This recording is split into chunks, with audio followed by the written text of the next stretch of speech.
good? Happy Sunday. It's your man, J.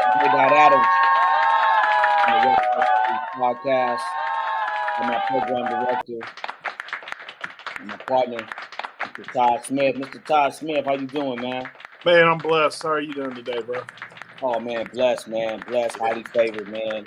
Man, feeling good on this Sunday, man. You know what I'm saying? Shout out to all my people out there, doing that thing, man, grinding, man, getting it in, man. It's been a real good week for me. Yeah. Man, hope it's been a good week for y'all, man. You know what I'm saying? Right. Sunday's a time, man, where we all come to the round table, man, and we hash it out, we talk.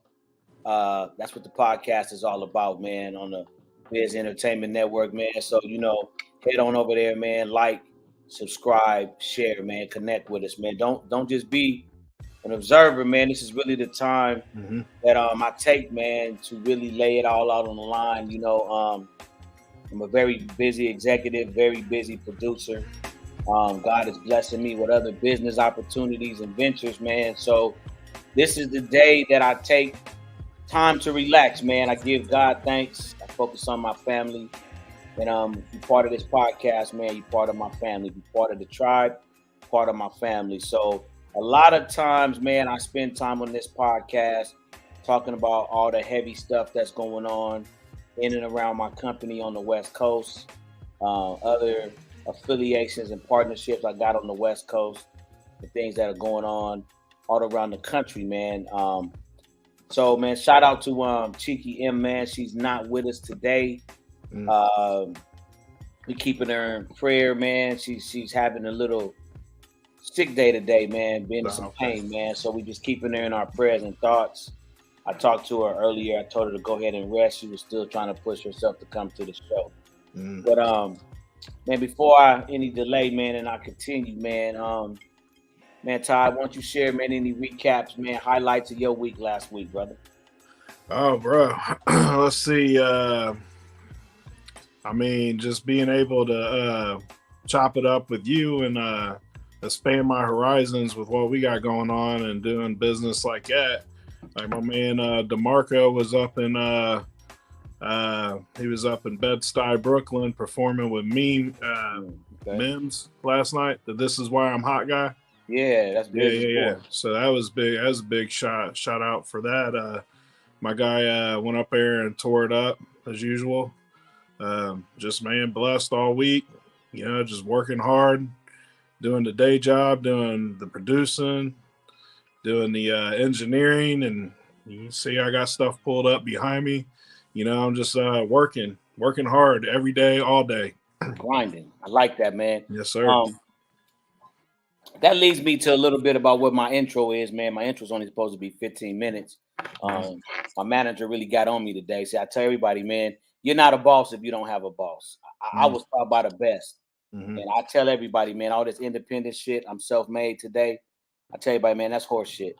Everybody successful I know, man, got mentors. Still to this day, I'm 48 years old, 26 years in this game, and I still got motherfuckers I listen to. You feel me? Right. Because I feel like Lauryn Hill, man, said the smartest motherfucker, I say motherfucker, knows that they know nothing at all. So no matter how much shit I know, I'm always going, as I say, the mountaintop. So big up to my manager, man. I'm trying to be more obvious of time, you know what I'm saying?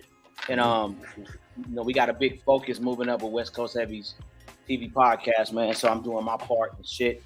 So I'm trying to keep my shit really radio balanced, you know what I mean? And my intros, my outros, and just work some shit, man. So, in that, man, I feel like we're elevating. We're going to another step. We reached our initial goal. God is good. We kind of reached it kind of like before I thought we would reach it. So now we're in phase 2. So I'm kind of happy with that, man, about what we're doing and where we're going.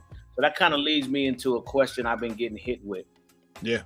This might be an ongoing topic. Depends. I'm going to watch this show, how I feel about it. But I've really been getting hit with 3 major things in life from one particular lawyer that I've been dealing with. And that caused some people to ask some questions. So normally, if you know anything about me, I'm heavy in my Facebook, Instagram, and Twitter DMs, right? That's kind of like one of my secret stashes of where I meet people all around the world and people find me. LinkedIn is even becoming a place for me now. So I get asked questions all the time. and, you know, not being on no Hollywood shit. I'm just really blessed, man. I'm busy. So I tell everybody, a lot of people say a busy man is a cocky man. And a lot of times, you know, it could be a little bit of that, but most times I tell people, you know what I'm saying, a busy man is a blessed man. He's busy. You know, like if you ask God, and whatever you do, man, you know, say you're a trash man at your job. You should want to be the best trash man there is. You should want the biggest route, the biggest money. It doesn't matter what you do. I've just asked God to enlarge my entertainment territory. But within that, I have to be able to do what? Be a good steward of it. I can't ask God to give me more, and then I'm doing a trashy ass job with the stuff I already got. So I've just asked God for a lot, and it's taken a lot of my time. You know, like literally, it's taken a lot out of me. So I spend time on Sundays, man, getting down to what people want to talk to me about. And it leads up to three main things. This one attorney was saying you really want to focus on as soon as possible, but especially in your 20s and your 30s. And one main one after your credit, of course, because that's the biggest thing with this lawyer and a lot of financial people I deal with is mastering your credit, right? Yeah. So leading up to you, man, I think you're a prime good example of the second point. The second point, I keep getting asked questions about mastering your entrepreneurship versus your job. And I tell people, because I was taught one way, right? And this was with kids and before kids. I was taught, and most of my mentors, man, if they ain't gone on already, they in their 70s. And so you got to realize I'm 48. I normally listen to people 30 years. Normally my circle of friends and associates and mentors are 30 years older than me. I've always been the young cat. And the older I get, I thank God for that, man, because that stuff has given me balance. Like I'm a balanced dude at 48. Like I've listened to so many people who did it right. I listened to so many people who did it right, did it wrong, got it right, got it wrong, bam. So it's like I got such a balance of what it means to be a successful man. You know what I'm saying? What it means to be successful in business. You know, and I tell everybody, you set your goals for what you want. You know, it's very difficult when you say, okay, look, I got kids, I got a wife, family, a mortgage, insurance, property taxes. So bam, I can't do the old school way that Jay was taught, Shorty Smalls was taught, where I was taught a true entrepreneur doesn't have a job. I was always told, man, if you really believe in your business, you're not going to work. You're going to work. Now, I'm going to tell you, man, I did that and I found success in that, right? But that takes everybody in your family buying in, from your wife down to your kids. That's a total buy-in. Everybody got to be on the poker table, all chips in. If not, you're going to be in divorce court. That's plain and simple. I ain't going to give you no easy way around that. If you don't want to listen to me and James Brown when he said it's cheaper to keep her, handle your business, player. But if you want to listen to me and James Brown, then you might want to do it the way my man Todd is doing, which I consider very successful as an entrepreneur. Well, thank you, sir. Day job. Takes care of his family with. Everything I just named, Todd has. Bills. And you can say what you want to say, but bills is bills. Right. And they ain't going nowhere. So, Todd, I'm asked this question, so let me get it from another entrepreneur's mouth, not just mine. How do you balance your job, your husband, your father, and your business as an entrepreneur? How do you balance that all in your head, man? Okay, so I mean, you know, you're going to the day job anyway, right? Yep. So when I'm at my day job, I handle other types of business. I take phone calls all day, emails in between stops where I can text and stuff like that. If you don't know, I'm a delivery driver. So I do a lot of stuff in between, a lot of stuff on my lunch and breaks. I do some research while I'm out there. Sometimes, you know, I do as much work at work as I can possible, but a lot of the stuff like the engineering and recording, I take Sundays to do that. I set up artists on Sundays.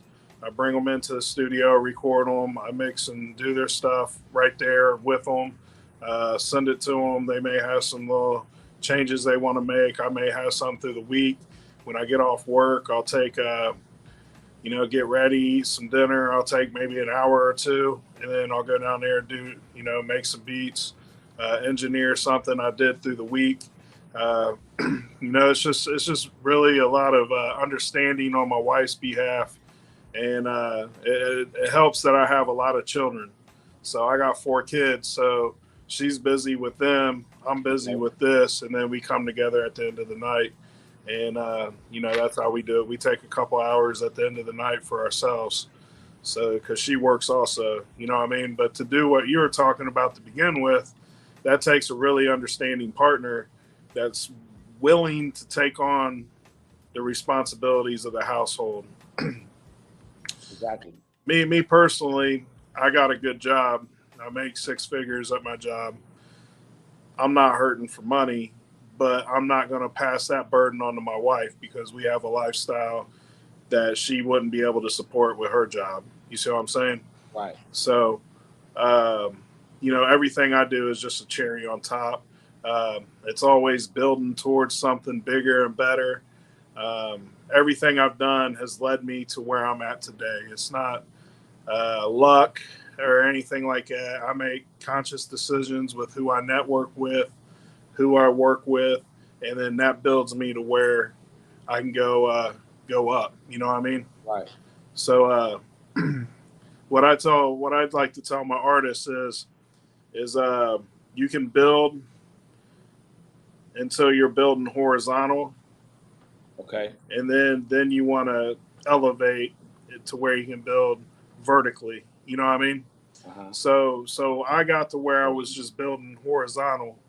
So I had to reach out and find something to do something where I could build up some more. And that, thank God for Jay Adams and Westcoast Heavies. They brought me in, treated me like family, and we're just building up now. So I don't feel like I'm building horizontal no more. So when you start feeling like you're building horizontal and you ain't going nowhere, you gotta find something else to build you up, whatever that may be. So a day job, you're just gonna go horizontal. Everything else, you're building vertical. And the trick is to keep going up, like a pyramid, like one of those little step pyramids. That's how your life should be. So from the horizontal, then you want to build up. Right. So picture an Aztec pyramid. Right. They got the base or whatever. I'm trying to work the camera here. So they got the base. Mm-hmm. They build out, then they build up, build out, and you just keep going up. You know what I mean? So that's how I look at stuff. I mean, that may make sense to some people. It may be total nonsense to other people, but when I feel stagnant, that's how I know I'm building vertically. I want to build horizontal at that point. Man, I think that was an amazing description, man. We may have to give that a segment, and we may have to break that down again, bro, because I'm gonna tell you why this is so important, man. And I'm thankful for the people that reminded me in this conversation, man. I'm thankful for that, because the thing that's so crazy about it is, bro, when you say that, right? It's like, yeah. Damn, I hate to say this. I don't really recommend it the way I did it, bro. But I don't think it's always a good mentality to say the way I did it. I was successful in it. But the reason why I say that is, bro, because it took me through a nasty ass divorce that lasted so long. You know what I mean? And it's like, because my whole mentality has always been, I'm married to the game. Mm-hmm. You're just my mistress. But I love you though. Right. But I'm married to the game. What's up, Tom? How you doing, man? What's up? And I don't really recommend that no more. I guess I'm getting older, man. Some of my homies say I'm getting soft, bro. That's why I got out the game, because a nigga like me, I've been in the corner and get my head blown off right now, because my head ain't on the swivel no more. Yeah. Some people say, man, I'm getting soft, but then I'm like, it's not soft, man. I feel like I don't want to be no hypocrite, man. So it's kind of like I feel as I'm elevating, like that pressure ain't supposed to be on my woman, though. Nah, it's not supposed to be, man. As a man, you're the head of the household, right? Yeah. You're supposed to take care of that stuff. You know what I mean? And keep in mind, like, I'm in Dayton, Ohio, so it might be a little different for me. I don't have the avenues that somebody out in LA or Atlanta or New York might have. Right. You know what I mean? So for me, it's always been network and work. You know what I mean? So I'm always working. I'm never not working. Even when I'm sitting on my couch, I'm doing something constructive. TV may be on, a movie may be on, but I'm going through researching on marketing stuff. I'm researching on ways to, write a script or, a different way of how to make, a certain type of beat or different engineering techniques. There's all kinds of stuff that interests me in the music and entertainment business that I'll look up and just read up on, So I'm always reading. That's another thing that a lot of people don't do. They don't read enough, I don't think. They're not educated. They're not educating themselves. They're relying on people to educate them, and a lot of the people that are educating them aren't educated themselves. I think that's a big problem, bro. I think a lot of times, like somebody that we're gonna be talking to very soon, she made a comment and she was saying, like she made me think because I was talking about, every now and then I link up with Atlantic Records, and I tell you like a few labels I use, but I use labels as the barometer, like how close is my marketing to a multi-million-dollar company? You know what I'm saying? Like, where am I at? Right. Because being an independent project manager, now I might as well say on the verge of having a label again. Every time I say I'm getting out the record business, I get back in it. But I know to stay on that barometer, like I want to see how close am I to what I'd be doing if I was signed. You know what I'm saying? T Hunt, what's up, boy? What's up, T Hunt? So when I deal with Atlantic, man, she made a comment like, "Is this a conference?" See, she's our age, you know what I'm saying? So she remembers the days when the knowledge in LA was there, bro. Because in my era as an artist, you wanted to go to the conferences. Mm-hmm. You wasn't missing ASCAP, you wasn't missing NAM, you wasn't missing the executive industry. You wasn't missing none of the industry showcases, bro. There was a knowledge. And I ask everybody, you can raise your hand, if you in LA and you really dropping knowledge on these artists. It's really not done like that no more, bro. So it's kind of like the break of education is really like nobody today, for the most part. I'm not saying nobody, but a lot of artists today don't feel like they need us. Nah. That's the reason why, I'm saying, I look at so many artists, man, and I say, damn, with your talent and your skill, if you just had 20% of what I got up here, you know what I'm saying? See, the ability of being 48, bro, when we drop this next record we doing, it's going to surpass everybody that I'm fucking with. You know why? Because I know what to do. It's like baking a cake. It's the knowledge, bro. You can't out hustle that. You can't out chest that knowledge. Right. Hours of reading, taking my ass to school, sitting in conferences, banging it in my head till it became like brushing my teeth. I know what to do. I know what to do from the bottom of a record. And that's going to get into my A&R segment today. I kind of sent you with, because I'm with an artist right now, $1 million deal on the table, bro. Multi-million-dollar deal on the table. And we don't even have the basics right. Now, I'm not going to give too many details on the conversation, but I don't know. I might read the text later. I'll never drop no names because I don't get down like that. But the point that I'm saying is we're at $1 million+ table, hot-ass feature, hot-ass video. We just did. Everybody wants it. All the TV networks want it. Radio is begging for it. Spotify's over there like, them curators over there like wolves at the door salivating. And we don't have the basics done, bro. And I'll get into it just a little bit. The basics, I mean, a solid industry standard EPK. A solid industry standard one sheet. Those two things right there, man. I had an artist tell me, man, seriously, been in the game 15 years, man, what is that and why do I need it? Man, I just got up and left the room. Because your knowledge base is where I say, that's where MySpace and everything else since then done fuck the internet up, then fuck artists up, because you niggas don't know shit. Bro, I say this on this show a lot. When I first got into this game independently, and I thought my nuts was big enough to leave, you know what I'm saying, and do my own thing from the majors. And my boy was like, my mentor, Mr. Zeri Weimer, said, "Man, how you gonna drive in the NASCAR 500 and you ain't never took a car over 200 miles yet? You don't even know what it's like. Like you know nothing about racing, but you say you finna go to NASCAR. You ain't never even been in a car, man, street racing. You ain't been in a car that ever went over 200 miles. That was true then, bro. It's true today. How are you gonna do anything and you don't know how to do it from point A to point B?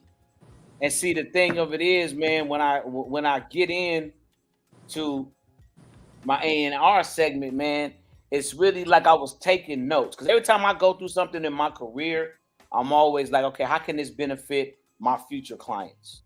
You know what I'm saying? Like when people come to me, man, as a consultant, right?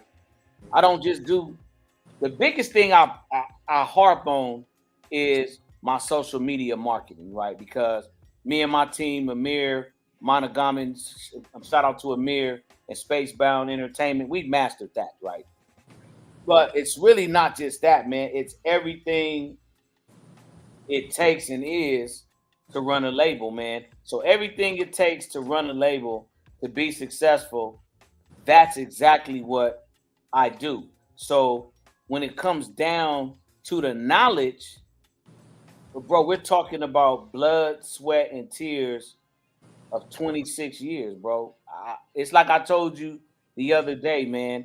I take pride in being able to say that I'm realistically, man, I'm a one-stop shop. I've worked so hard because I've seen so many bad situations, man, where I wanted to master that. I really wanted to master being able to take an artist from ground zero to the next level. You know what I mean? So it's just like producing hit after hit and getting the money, getting paid for it. But when it comes down to the knowledge, man, it's just a really sad fact that a lot of artists, man, just don't tap into that. I wanted to ask you something about contracts, man.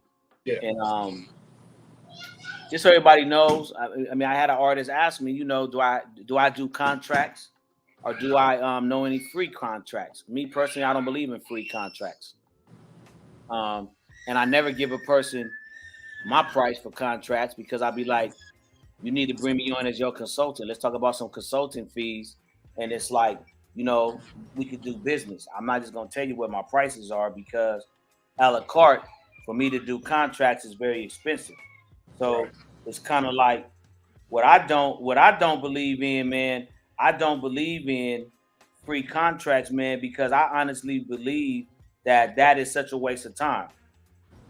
You know what I'm saying? That is such a waste of time because see, one thing I learned, man, about business is what if you run into something that is really major and now your contract is flimsy? See, the thing of it is, man, the sad part about it is, do you take your business serious? You know what I'm saying?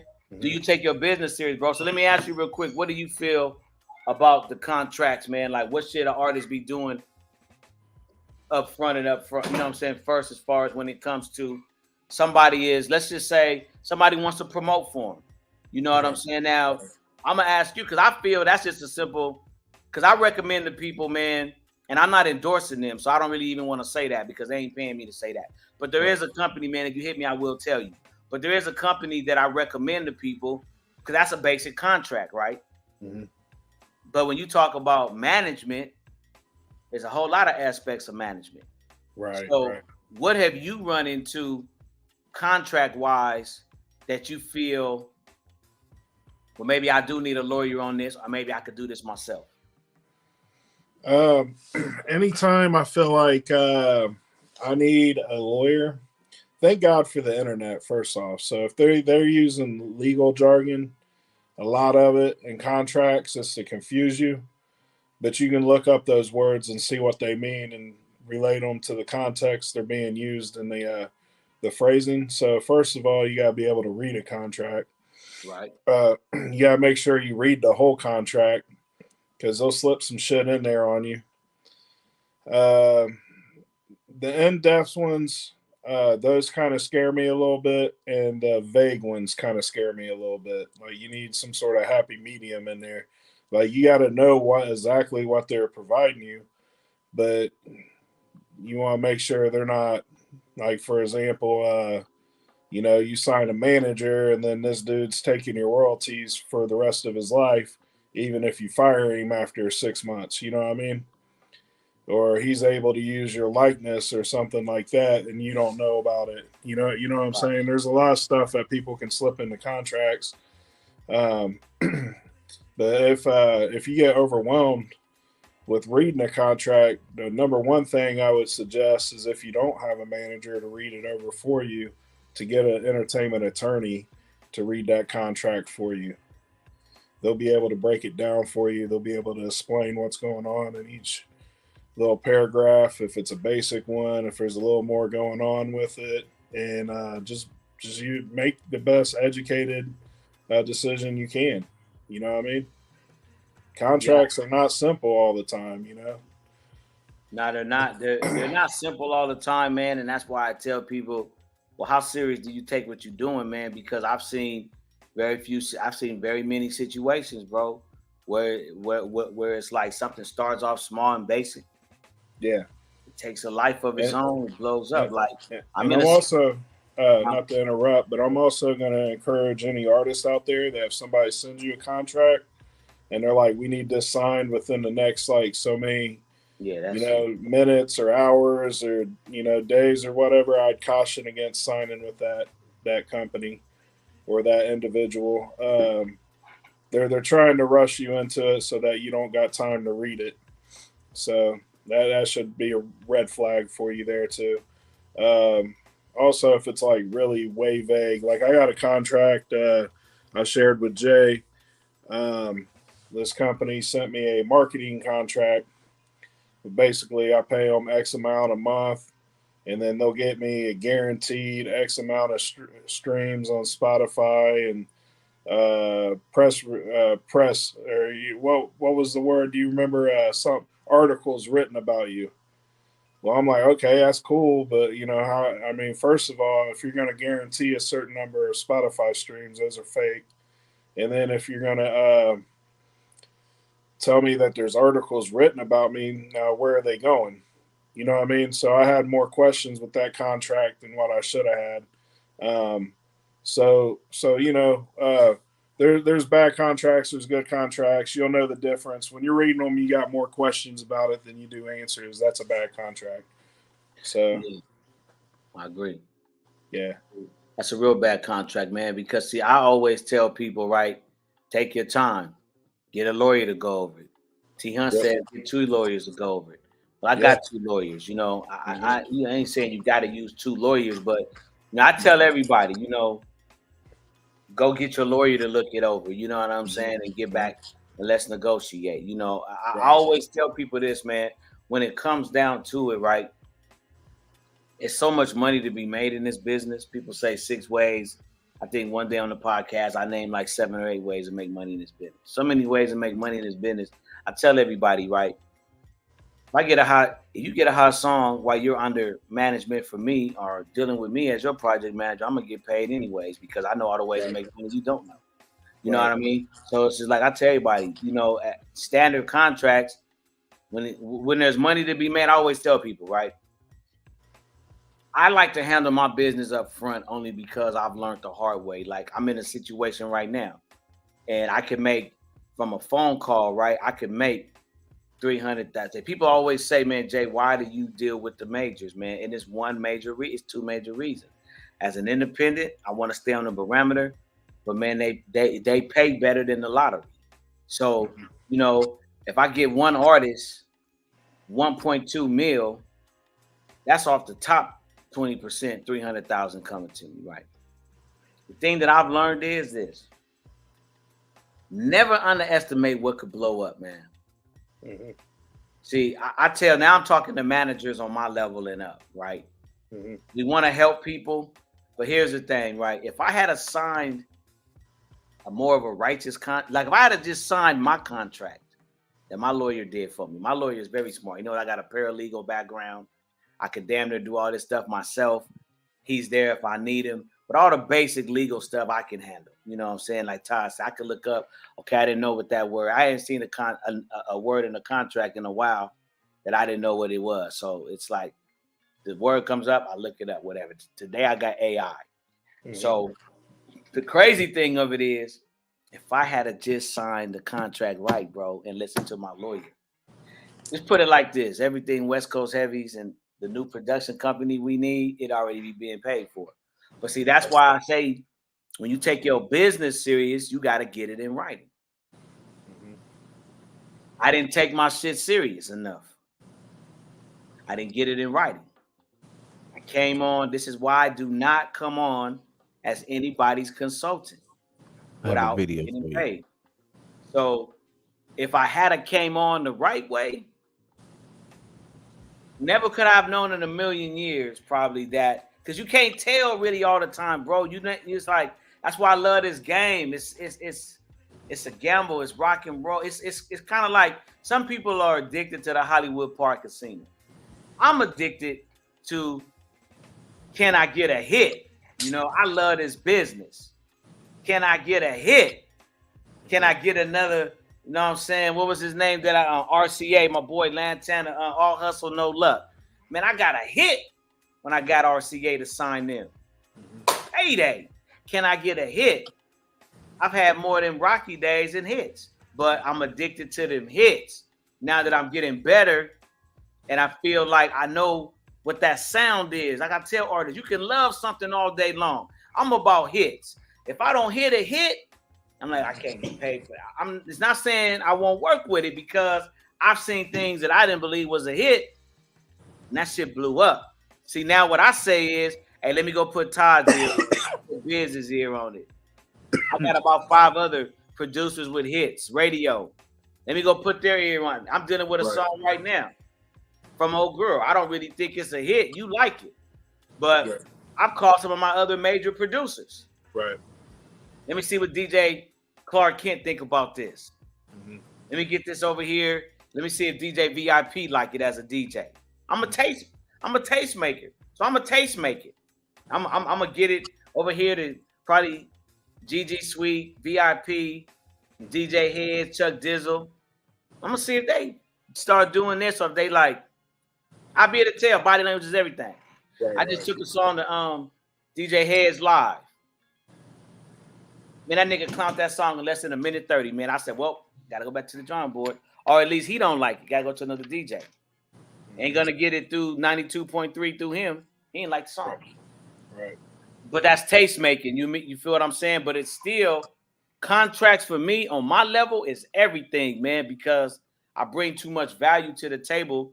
And just from what I've seen, artists aren't built like me. They're not loyal. You know, I was a loyal artist. People to this day hear me talk about my producers. I talk about them on this show, and one of them is dead and gone. Right. But I wouldn't be too much of Jeffrey Pearson added to who I am as a man and an executive. I'm still loyal. I'm still trying to find ways to do concerts and benefit his family, bring money back to the Visionettes, bring money back to the Pearson family. That's loyalty, man. Artists today, bro, they forget when they get on. They get paid and they turn on you like them dudes turned on Mace. They talk about you on the, because everybody wants the clout, bro. Everybody wants the clout. So what my lawyer always says, he just said it the other day about this new streaming deal I'm dealing with. He said, man, get a contract so you can get paid. That's my thing on contracts. Get a contract so you can get paid. Period and point blank. You want any more consultation on that? Hit me up. Let's talk. Let's get these consultation fees done. Let's get this consultation in. I want to get into a little bit more of the reason why I feel modern day, back in the day, going independent. Mine was the Kevin Blacks and other things. And shout out to Jimmy IV. You know I love you. I mentioned Kevin Black's name. I know you ain't supposed to. I mentioned his name, and this is my podcast, but Jimmy, you know I love you. What Kevin did was dirty, but I'm bringing Kevin up for a reason. Kevin was one of the dopest people at that time, what Kevin had, 13 million, because that was when he had the game record, 50 Cent. So Interscope Records, Kevin Black had over 13 million as a producer. I mean, as a promoter. Of course, I paid him to consult me. Why the hell wouldn't I? I'm saying the shit that I learned from Kevin Black, I'm still using today. So why I feel it's important to pay a consultant, because what a consultant does, what I do is I give you the roadmap, bro. It's like, this is what I've been doing 26 years, man. I literally got marketing from the ground up, bro. I first got interested in marketing, went to the library, picked up a book, checked out 3 books on marketing before I went to school. Then it was so interesting, and I didn't understand what I was reading, so I had to keep reading it over and over again. Then I went to school for it.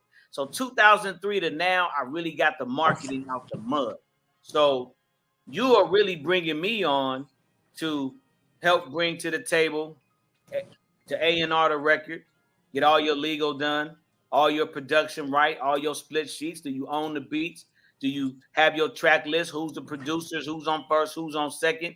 All this shit that you could take the 50 million hours and do it yourself. Right. Or you could hire a professional to A&R the record for you. When the record leaves me, my lawyers, and my team, I'm giving you a 90 percentile to get signed, a venture capitalist what people are scared of, or a distribution deal. Those are the main things I focus on: label deals, venture capitalist deals, and distribution deals. If you get a label deal, you sign, you own. Now, what kind of deal? I don't know. We'll talk about that later.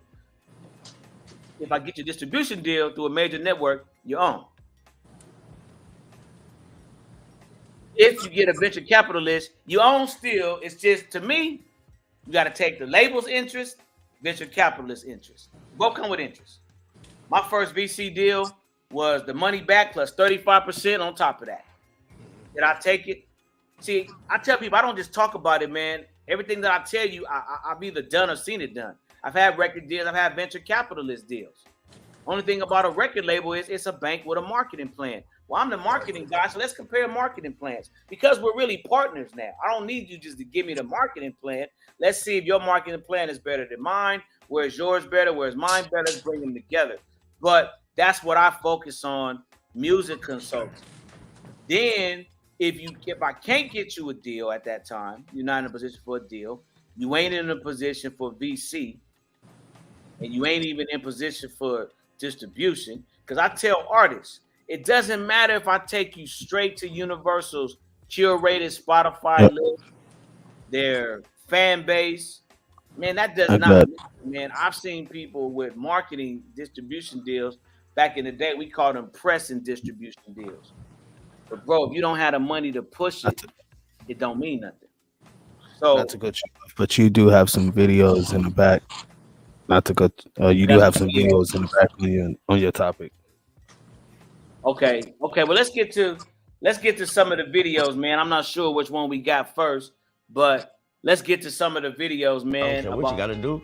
Strive your hardest to be that one where they scroll down, they didn't scroll no more. So how you make an artist popping now in this generation of music? How you make an artist hot? Because it used to be mixtape. For someone who's trying to come up, be creative, and there's so many avenues today, so many outlets, and so many ways you can be heard, you can be seen. Just make sure whatever you got the people hearing is worth hearing. Make sure whatever you got someone seeing is worth looking at and not just seeing. Make sure it's worth listening and not just hearing. Because you gotta also consider the fact that right after we stop hearing you, we're gonna scroll down and there's another person, we're gonna scroll down and there go another dance. I don't care what you gotta do, strive your hardest to be that one where they scroll down, they didn't scroll no more.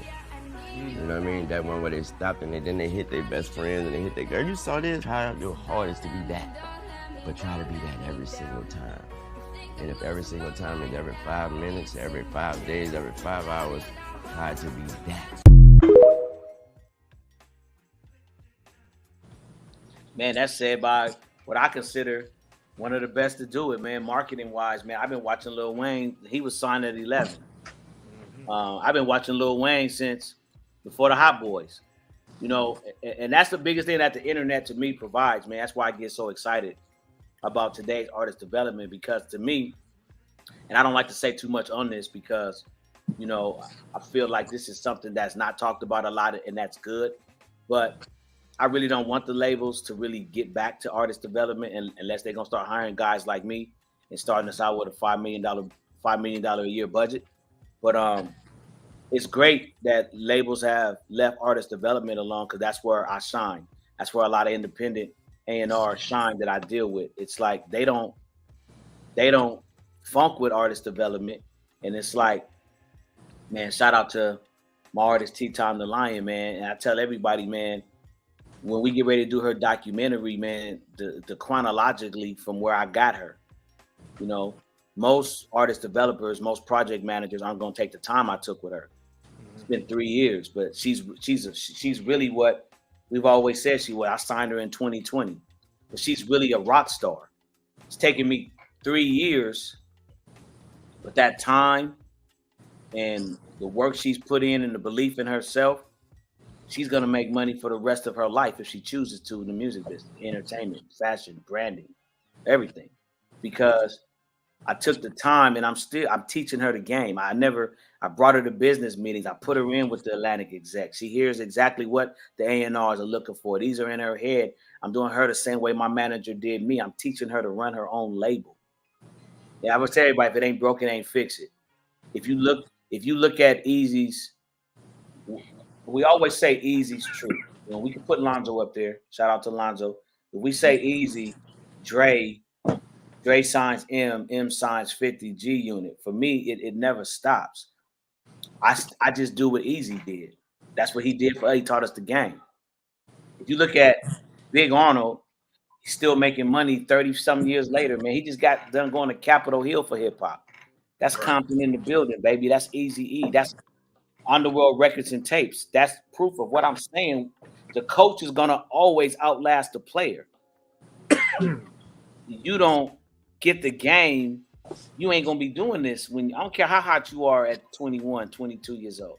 If you don't get the game like we got the game, you ain't gonna be making money. Like the third point was, we were talking about credit earlier. Right. We was talking about entrepreneurship, and the third one is retirement. See, I'm already thinking about putting money. I'm already putting money into. T-Time just said, "What's cracking, Todd? Long time no talk." What's up? So, as artists, man, that's artist development, right? It's like, and for the most part, I didn't really start working with another artist until last year. Now I'm working with another artist, but T-Time, because I got her where she's at now. Now it's just I'm maintaining her now. Now I'm just like, okay, who can we get to put the money here to make this better? We already got a dope video. Now let's landscape that video. Now let's do what we got to do to get this song on radio. Now let's come up with something that the program directors want. Let's come up, see, now we can play different games. Now we could be like, okay, your show is what we saw in Upland in 2020. Anybody was doing shows and seen T-Time lately, man, no, she's off the chain. But she was doing that back in 2020 with me and Upland. Can anyone, not to cut you, I'm sorry, bro. Can anyone join the conversation? Yeah, you can put somebody in. Okay. I'll put the link in the comment. Yeah. Go, and I do have more videos if you want. It's up to you if you want. I got more videos. If you got more videos, man, you know what I'm saying?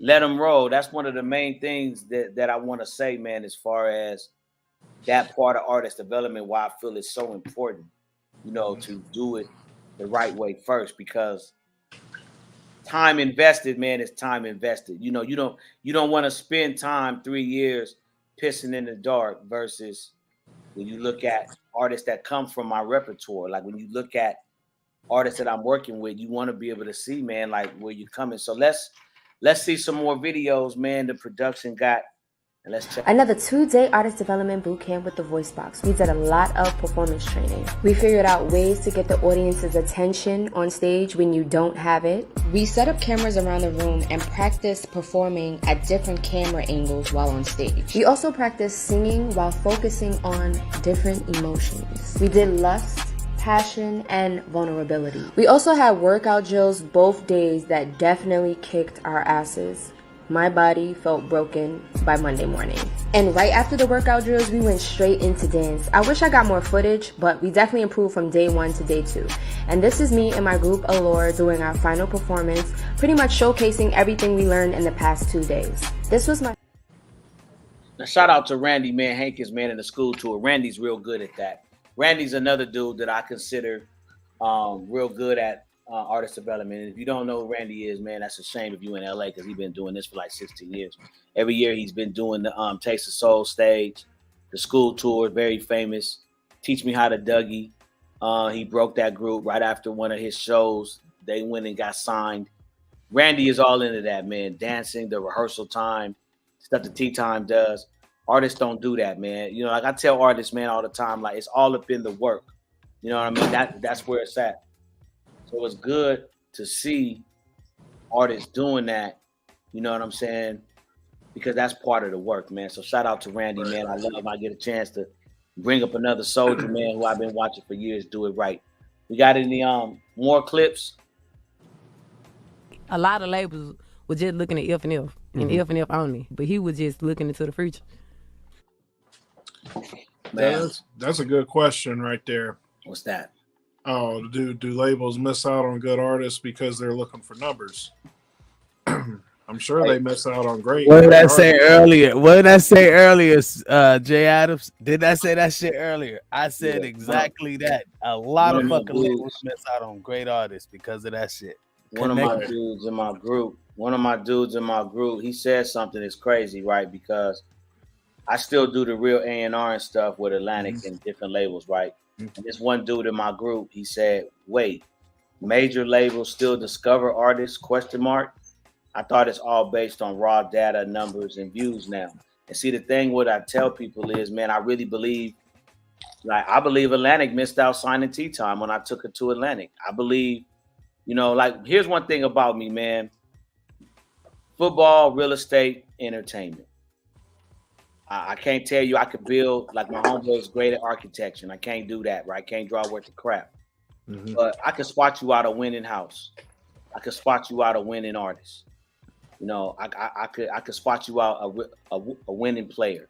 These are all things that I did. It's like when I took Tea Time to Atlantic, I already had the plan. You know what I'm saying? I just need the money in the backing. So I do feel a lot of times that it's all today about what sports has gone to, and why I hate that. It's all about analytics. But I tell artists, don't be a fucking dummy. Get the analytics, damn it. Right. Right. You know what I'm saying? Right. If I'm telling you right from the horse's mouth, my nigga, if you got $1 billion, I'll shut the fuck up, right? But if Atlantic is telling me you need A, B, C, and D, my nigga, then let's just go get A, B, C, and D. We know it ain't all about that, but let's go get that because I want to get to the bag. A lot of times artists is in their fucking feelings, man. Like I always be looking at Glow Rhythm. I'm like, I wish I could have signed it, you know, or I wish like maybe I should have signed with Gotti the same time I had the time to work with Dolph. Like Gotti's alive still, Dolph. You know what I'm saying? We missing him because that's what I was supposed to be doing with Dolph. It's discovering them Memphis artists. Them artists like Glorilla, somebody I would have been like, Dolph, look, bro, we need to go give her like $500,000 like right now. I'm like, we need to give her whatever she wants right now and sign her. She hard. And these little girls is following her, dancing like her, rapping like her. Because see, they do the street work still down south, man. I'm still a street dude. It's like I've been in these streets. So it's like with an artist like that, man, I feel a lot of times, but we're in that era, man. And I tell artists, we're not gonna change, man. Where it's like you still, how I'm looking at the record we're working on, Todd. Right. I feel our artist is dope. But what I'm working on is the analytics. We're going to have the Spotify numbers. We're going to have the YouTube numbers. We're going to have the Instagram numbers. We're going to have the curator numbers. We're going to have the radio numbers. We're going to have all the analytics. Because at the end of the day, if you still tell my black ass, no, I'm going to a venture capitalist to still get $200 million. Right. You know? So you ain't the only thing I'm going to. I'm going to go to the label first because I'd rather a label, because if a VC give me the money, I still got to build the label. I got to do everything, the PR, put them together. I got to put the marketing together, the radio promoter. And I have all of that, right? But I still rather deal with a label. But I'm going to have all the analytics because if you tell me, because it's going to be making money, it's going to be selling, it's going to be doing all of that already. Those are the analytics. That's what I tell artists. He was a very fortunate artist, man. But then it comes to my other point about artists, and we get to another video is I always tell artists, man, flick what I say, flick what the labels say, believe in what you believe in. You got to believe in yourself. Mhm. But then you just can't believe in yourself. You got to have a way to make that shit a reality for you too, though. Mhm. You got to have a plan, man. Because whether you winning, I mean, we done said this before. Glorilla, you got to win somewhere. The clubs, the streets, the internet. You know what I'm saying? You got to win somewhere. Spotify, Instagram is all part of the internet. You feel me? Glorilla was winning in the streets. There's a lot of companies out there that take advantage of that also with the analytics. You'll get the fly by night companies that will try to offer like Spotify streams, YouTube views, all that stuff. So be careful of using those also to inflate your numbers generically, because those don't translate into streams. If you were to get signed, that'll get you dropped real quick. I want to give you guys a little cheat code if you're trying to figure out. Man, there's a secret to that too, man. I'm gonna say it real quick, then I'm gonna leave it alone. Secret to the goal is you get 20 minutes, you get 20 million. You break that down. What's 10% of 20 million? Break that down. Break that down. Everybody's done it in labels, man. You have someone in the back office. The whole point of the game is you got to do the real and the fake with the number. You got to play games, and I'm gonna leave that alone because that's a whole other situation. But once you get to the labels, you better have a real Nipsey fan base. You better have a real cult following. You better have real people that really fuck with you, because that fake shit will get you in the door. I'm dealing with that shit right now. That's all I'm gonna say about that. I can't expound on that too much, but I'm dealing with that shit right now. The fake got us in the door. Now we can't prove we can sell 5,000 tickets. We can't get picked up. The booking manager ain't able to get us no dates booked. And I'm going to leave that alone, because that illusion to get you in the door, but not having a real fan base, not having real motherfuckers that's really, because numbers got to equal to ticket sales, man, and real buys. You know what I'm saying? Because if it don't equal to that, then everybody's going to know that shit was fugazi. But it do get you indoors, though. Yep. Get you indoors. Once you in them doors, then it's what you got next. What we got next, Biz? We have someone in the back office. Also, we have one more video.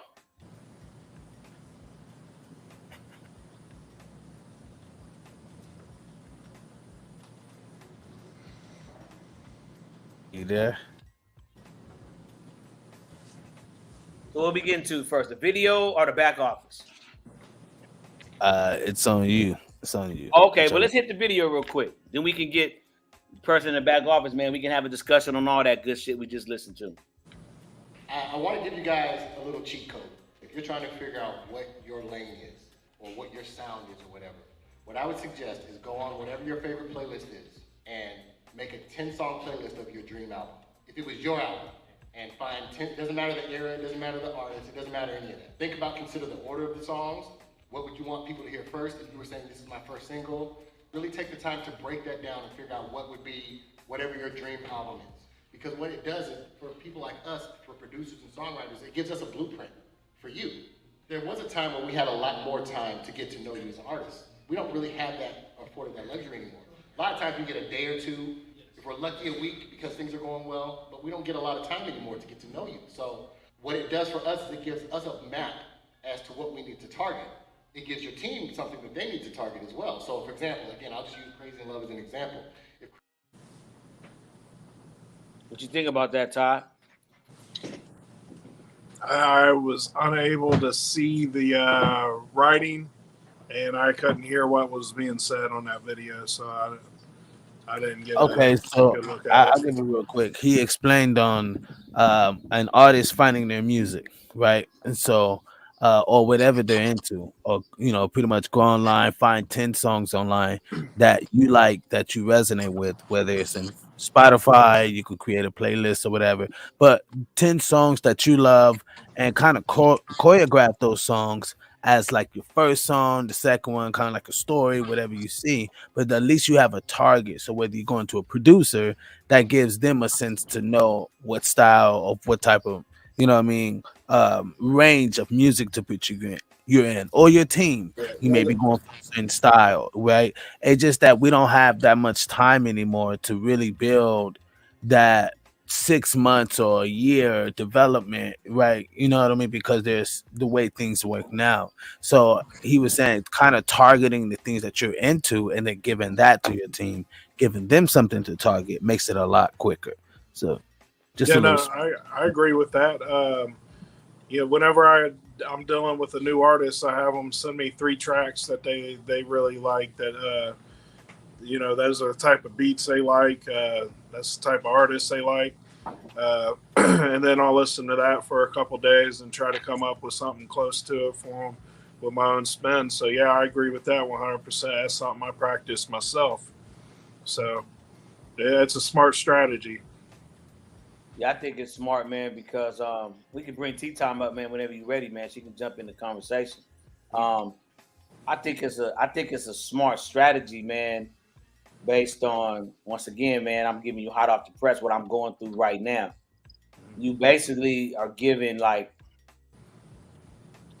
let's just say, the faster the better. I mean, we were given like a month to get the album ready. You feel me? So without having that roadmap, you're like, what comes first? What comes second? You know what I'm saying? Let's just say we 100 songs, and now in a month we trying to figure out the album. So I really like what he said about, it helps the producer if the artist does some of that work, like, like putting together, like we was kind of told back in the day, almost the same thing. We was in the CD era, so it was like make a CD of all the artists, and how you would track your stuff out, skits and everything. So I know Todd is, Biz and T-Time probably old enough to remember still. Well, I still got homies that write their albums out verbally and write skits in there. Like they design all their albums. You know what I mean? And it's amazing to still see that somebody is still talking about how important that is, because I'm telling you, man, just because I'm going through it, when you get to these big producers, especially when you want them to record you, they got to mix you and they got to master you. People don't have time no more. Right. Everybody's life is so sped up. So it's like time is so limited, man. And then you can really put yourself in a situation where you're backed up. So I think that's a real good insight, man. So T-Time, man, how you doing, man? Congratulations. Great show yesterday, man. Hearing about it. I see the excitement on your face. I'm proud of you. Feel me? It was cracking, y'all. What's cracking, man? What's cracking? Nah, it was dope. Once you break like a different barrier as a performer, it's like you don't even want to go back to some other shit. Like performing at a festival is like a whole nother level, with the music and being able to use the music and you as what you guys are just talking about with the show along with the music to tell a story along with it. And fucking Biz was up there like hitting the drums, you know what I'm saying, with the dancer. Like it was a whole mood. And I can't wait to do it again. And I might get booked for LA Pride. So I'm just waiting for the confirmation on that. Nice. Yeah. Congratulations. Nice, man. Yeah. Congratulations, man. Yeah, man. Big stuff. It's levels to this game, man. And once you experience a level to the game, it's hard to go backwards, ain't it? Don't it feel good? Oh, for sure. It's only the beginning. Like I barely even touched the surface. Like it's nothing. But it's good though, Right. Like, just like staying consistent. It's a difference in making music and you just doing it, but also like if you really feel it, if it's true to you, you don't really have to be like, oh, I do this, and I do that. It speaks volumes in just your actions on what you do when you do it. Right. You ain't gotta, talk a big old game, You just show and prove and let them decide. Right. Yep. Yeah, man. That's exactly where it's at right there, man, for sure. That's key. Man. That speaks volume. You know what I mean? It does. It speaks a lot of volume because it becomes a show and tell. You know what I mean? coming down, they was like, "Oh my gosh!" They was running and shit, like, "Oh my gosh!" Like they was like, "You're so fire!" And they was like, if people come up to me and say I had tears in my eyes or I was crying, like, and I'm like, "What? You was crying?" It was like, "Yeah, cause I could feel it. Like I just see energy all over you. You know what I'm saying?" And that mean I'm doing exactly what it is that I set out to do with the music. Right. It's just the words and Right. the emotion along with it. Like, it feels great, and I can't wait to see where I'm gonna get and where I will be because I'm not gonna stop.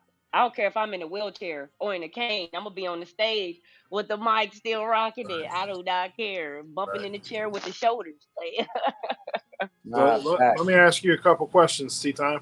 yeah. So as a performer, uh, do you ever like film or watch the film of your performances and Heck, see where you can do better, or what you like to do, and just kind of craft that show from watching past tape?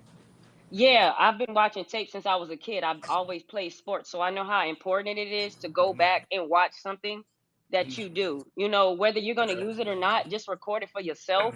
Mm-hmm. And it's self tape, and you take it and break it down and analyze it. Because, people be like, "Oh, you did great." And I look at it, I'm like, I don't know what they was looking at. This looked like ass. Right. Right. But yeah, I do. I record and I go and I sit and I watch and I break it down. I send it to the Right. dancers. I let them know, like, hey, you was lagging here with this part. So when this come, do a little better. But they're from where we started to where we are now, Right. they're fucking killing it. They was like, "But you're the Okay. artist." I'm like, "Bro, we're a whole cohesion."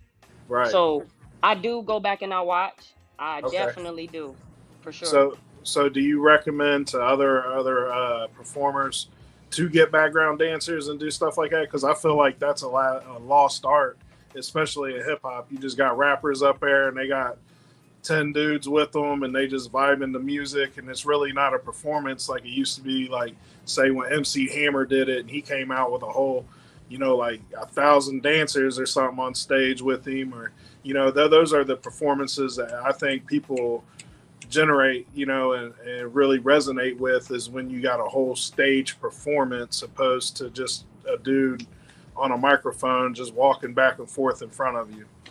Yeah, I encourage any Mhm. artist. I don't care what kind of music you do.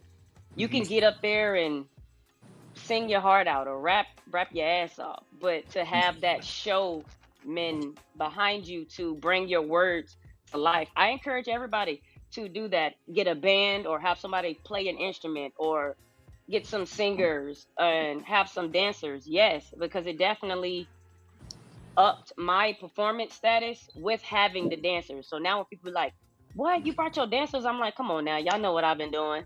Right, right. You know what I Yeah. mean? But now I've added an extra piece when I perform, and I had Biz doing the drums while we performing live. I was supposed to have the guy play the cello, but he was having some issues with his instrument, so I didn't get to do that. But I'm going to continue to keep building because I want to do better than the last one. I want to up Right. that. I want to give them something to continuously talk about. Mm-hmm. This I go to a lot of shows. I do a lot of shows with a bunch of different people, and everybody just up there rapping. And as soon as I get up there, I got the dancers. They like, "Oh, she for real. She take her career serious." Everybody stand up Right. and they give, they treat me different. They Mm-hmm. they pay more attention when you have more to show than just yourself. You got a little Well, good. well, this Yeah. time we're gonna have. Well, this time we're gonna have your intro go, and then you gonna come out from the background, and then what I mean, while you flowing, trip all the crowd out while your dancers on stage. Oh man, I'm telling you. That shit was lit. That shit was lit. I got a whole intro now, like it's a beat playing with the AI person like talking, and it's basically explaining me and the flow of my music and what it is that I do and stuff like that. So it goes back and forth. It's about a minute or so, probably 2 minutes, but that's the intro before I even come out, and it's Okay. fucking dope, and it took it to a whole nother level. I'm eating. I'm out here eating, y'all. I'm eating. That's what's up. That's what's I'm up. That's eating. good stuff. Yeah. Yeah. Come over to Biz Entertainment Development. We got you over. Yeah. Boy, you go with them shameless plugs, boy. I ain't mad at you, man. Hey, yeah, man. I can't wait till that video comes out, though, man. For real. Yeah. Yeah, I got a guy fixing up the video, the videographer. He did a great job. Man, that's what's Everybody up. needs, if you can't afford to pay somebody to come, get you a tripod or find you somebody in the crowd. Take your phone and have them record the whole thing for you with something. You know what I mean? You can use it for promo, you could try to edit yourself, or you could just use it because you want to go back and watch it. But any performance Right. is a waste of time if you're not going to record the footage. Right. Period. Yeah, you Agree. need to document that, man. Use that for later. You know, it's a lot of things you could, Yeah, you can use a that for lot of things you use promotion. it There's for. all kinds of stuff you can use that for. Absolutely. Yeah. Exactly. Yeah. Yeah, for sure. That's what's up, though. I'm glad Well, you what you had feel fun about some of the performing. stuff we talked about? What you feel So, about? Did you see some of the videos that was played? Did you hear some of what was going on? yeah. I seen them What kind of all, stuck and out to you? they all like the Lil Wayne most and foremost because I am a Wayne fan. I've been listening to him. My mom always had me listening to him, but I feel like he's like one of the I greatest don't care what rappers. you gotta do. Strive your hardest to be that much. That one when they scroll down, they didn't scroll no more. So how you make an artist popping now? Yes, That's the one you that talking about, right? Yeah. yeah, Mhm. huh. Yeah, It's man. What stuck it's out to you most on what he said there as an um artist? You know, what you going through? creating your own lane. You do something to where people gonna recognize it, and you stay consistent with that. You want them to talk about it, not keep scrolling. I watch stuff on social media on my phone. I'd be like, oh, I want to see more of their Look, videos because this was intriguing. Boom, let me go to their page. Boop. And now I'm just on their page. I'm not scrolling past them. I'm intrigued by what it is that they have going on. So Right. let me go ahead and click into it. And Right. that's why I'm so big on the way that I dress. I go perform. I have my own type of music. I have my own lane. You know what I mean? I come with a different type of energy. So that's big to me to keep creating my own wave and not trying to be like anybody else. I do have those that I listen to that I look up to and I take things from. I watch a lot of YouTube. I watch a lot of producers. I watch live performance shows. It could be like an hour to 3 hours long. I'm finna watch it from the beginning to the end because I want to see, what they're doing, stage performance, take ideas for social media posts and different stuff like that. So it's big, you got to make yourself pop and then have something that people want to look at. What do you have that's going to gravitate them and suck them into your world to make them like, damn, that motherfucker hard as hell. I want to work with them. How can I get them? Mm. That's the whole goal. I want to continue to do what I do and stay the way that I am, but elevate it and take it to the next level Mm. because I already hit it right there. Just want to take it and make it more spicy. That's it. There you yeah, go. the what I got from that, I thought he meant be that person that you when you keep like you're the person that keeps scrolling. It just they can't stop seeing so much of your shit because every 5 minutes they seeing some of your shit, right? That's how I kind of took it, Hmm. as to, like mass produce. You know what I Yeah. mean? Just put out everything and make it great and quality, but mass produce. Just always keep putting out stuff that every 5 minutes they seeing your shit just pop up with something new. You just every time, right? And Yeah. just being everywhere, mass producing, and which I always say saturate the game, right? Become that person that has so much material out there that it's like it's gonna overturn itself because just in streaming revenue, you know what I mean, off a 1% ratio, if you threw out 100 records or 1,000, you know what I mean, if you just really kept producing yourself out there, you're gonna see a good revenue income just from the s- streaming part. You know what I mean? Because you're consistently just mass producing yourself and consistently just sharing it, and then that creates shows, that create videos. There's just so much that comes from that. So Hmm. that's how I took it. I think that was like the greatest because then I think that puts you in a more of a leverage even when the labels start coming to you, like when Glorilla's was, how she was talking about all the labels wanted to fuck with her. Yeah, but she couldn't fuck with them because they couldn't really feel her. Like, and she connected more with Gucci. You know what I mean? Someone that she With really Gotti. Gotti. I'm sorry, Gotti. Someone she you know what I mean, that understand her world. You know what I mean, her music. That's you feel better about your shit because you're an artist. Like You gotta do this shit from the soul, like, you know what I mean? And if you're not feeling that shit gonna come out in the record. So if you fucking with a label that you really fuck with, and you know the ones that's running the ones and twos, got your shit on point, you ain't worried about it. Like, my niggas is good. Like, I ain't gotta worry about a goddamn thing. You know what I mean? Like, honestly, like, think about it. Percentages, contracts, cool. Just you already know. Look, long as I get this, that's in the contracts. Everybody's solid. We good. And you with somebody that's cool, it just makes it sweeter. It just makes it better. You know what I mean? It really does. And I can see how she feels the way she feels. And she say, yeah, I went through about 5 labels or 7 labels to get to Gotti. You know what I mean? Because that's the one that only clicked, that really clicked. But to sign your life away, damn near. You know what I mean? Your music. So shit, if you go do that shit, make it worth it. And Right. you know what I mean? And I'm not saying she probably signed with Gotti with $1 million. You know what I mean? He probably didn't even, you know what I mean? Like, who knows what the financial, you know what I mean, part was. But I'm just saying the actual fact that the deal was made, that the actual, that she was able to get across and continue to tour and do her thing and still not feel like I'm getting fucked over, or I got some quote unquote white man over my neck. You know how it get, you know what I mean? Corporates, whatever. So I mean, you know, like, you can't blame her for that. Mm. I can't knock her for that. I give her that. Hey, big ups, ma. You know what I Oh mean? God. Yeah. She ain't got to deal with the hassle. You know what I mean? Let them deal with all that. You know what I mean? Mm-hmm. That's one thing I said too. Like, do artists really want to deal with the hassle? Do they? No, they don't want to deal with. Cause look, check this out. See, you got international problems, right? If your record is booming in LA, that shit is gonna make its way over in fucking Europe or some shit.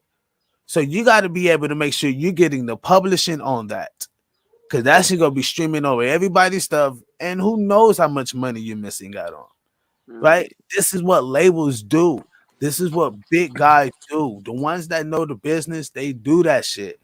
That's why it's important to have people like that over, because they're looking out on so much other things that you're not looking out on.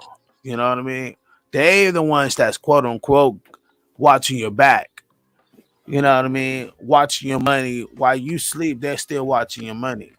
You know what I mean? That's, to me, that's what like a label does. You know what I mean? Like, they got the, you know, they'll put somebody there to do Fat Connects, but we've seen people say, man, I did everything without the label. And it's like, it's cool, but I'm telling you, if they could, they would with a label. They talk that shit, but if they could, they would with a higher entity that they ain't gotta, like, come on, think about it. You ain't gotta worry about the financial muscle. You know what I mean? Niggas ain't got to worry about the financial muscle. You're like, cool, I'll go get the label. Right? Until you cracking deals, like, I mean, until you got numbers like, I'm talking about money. Until you got money like Jay-Z or Beyonce or, you know, Gotti and them, to where you could be able to return your shit back and forth, be cool. Yeah, right. But other than that, a lot of cats that we talking about, I ain't got it like that. Right? And they're signing deals that's like, you know, desperate deals. It's desperate deals. Yeah, I mean, I don't. I mean, that's unfortunate. You know what I'm saying? When you got to be in that position though, because No, a desperate right. deal is going. I mean, a desperate deal is only going to put you in a situation that you ain't gonna want to be in the future. You feel what I'm saying? But that's Right, but unfortunate. that's why I don't think it's I don't think it's advised. I don't think it's good to me. My only thing. I'm not saying no one's saying this, but I don't think it's I I wouldn't advise an artist unless they've cracked over a certain amount of numbers and streams, unless they've cracked over a certain amount of numbers in video views, right? I wouldn't suggest anyone putting money into an artist on a major scale like that, because you got to think about it, stocks, it's currency, right? And if they're not generating sales in a way, then you're going to be putting money into them to do that, right? Like, you're going to be, so a lot of times if the artist hasn't got like, come on, like, come on, people, I'm being serious. Like, you can't work with an artist that has 100 followers. You know what I mean? Yeah, you can help the artist, but they have to believe in themselves to get themselves up, right? They have to do something. You have to see some type of work ethic, right? And that's how I look at it. Like, where's the work ethic that you really want to do this? Because it's a business at the end of the day. You But can't get paid off the air. I mean, it's definitely a business, man. I just think we have great stories, man, of like how, especially how, you know what I'm saying, Gotti's label, man, has been able to do it. I think the independent game plan is such a great game plan to get labels to be in partnership, but it still comes down to the 3 bullet points that we get from Mr. You know what I'm saying, the great Barry Gordy. I say this all the time. It still all starts with a great song, a great performance, and a great marketing plan. Like, you gotta have good music, man. You I gotta have said, good music, and you gotta have good visuals to go to it. You gotta have a good performance. You know, you got I that was, music has to be able to translate to.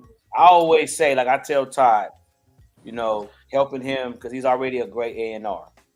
But one thing I give Todd in my experience is I said, well, you're A&R in these records for our next album and our tour. You can't see for right now. If you can't see that song on stage, let's push that to the back. I'm I'm only putting. looking for bangers right now. I'm not saying other stuff won't make it to the album, but I'm already thinking tour. I'm already thinking merchandise. I'm already thinking the tour. The music is gonna sell the tour. The music is gonna sell the merchandise. Tax free, what's up, boy? It's my boy Tax, man, one of the greatest promoters, starting of the jerk movement, whatever you believe. Wouldn't have been none of these cats if it wasn't tax free, man. I'll tell you this. I'm letting the world know this, and they go see this shit crazy.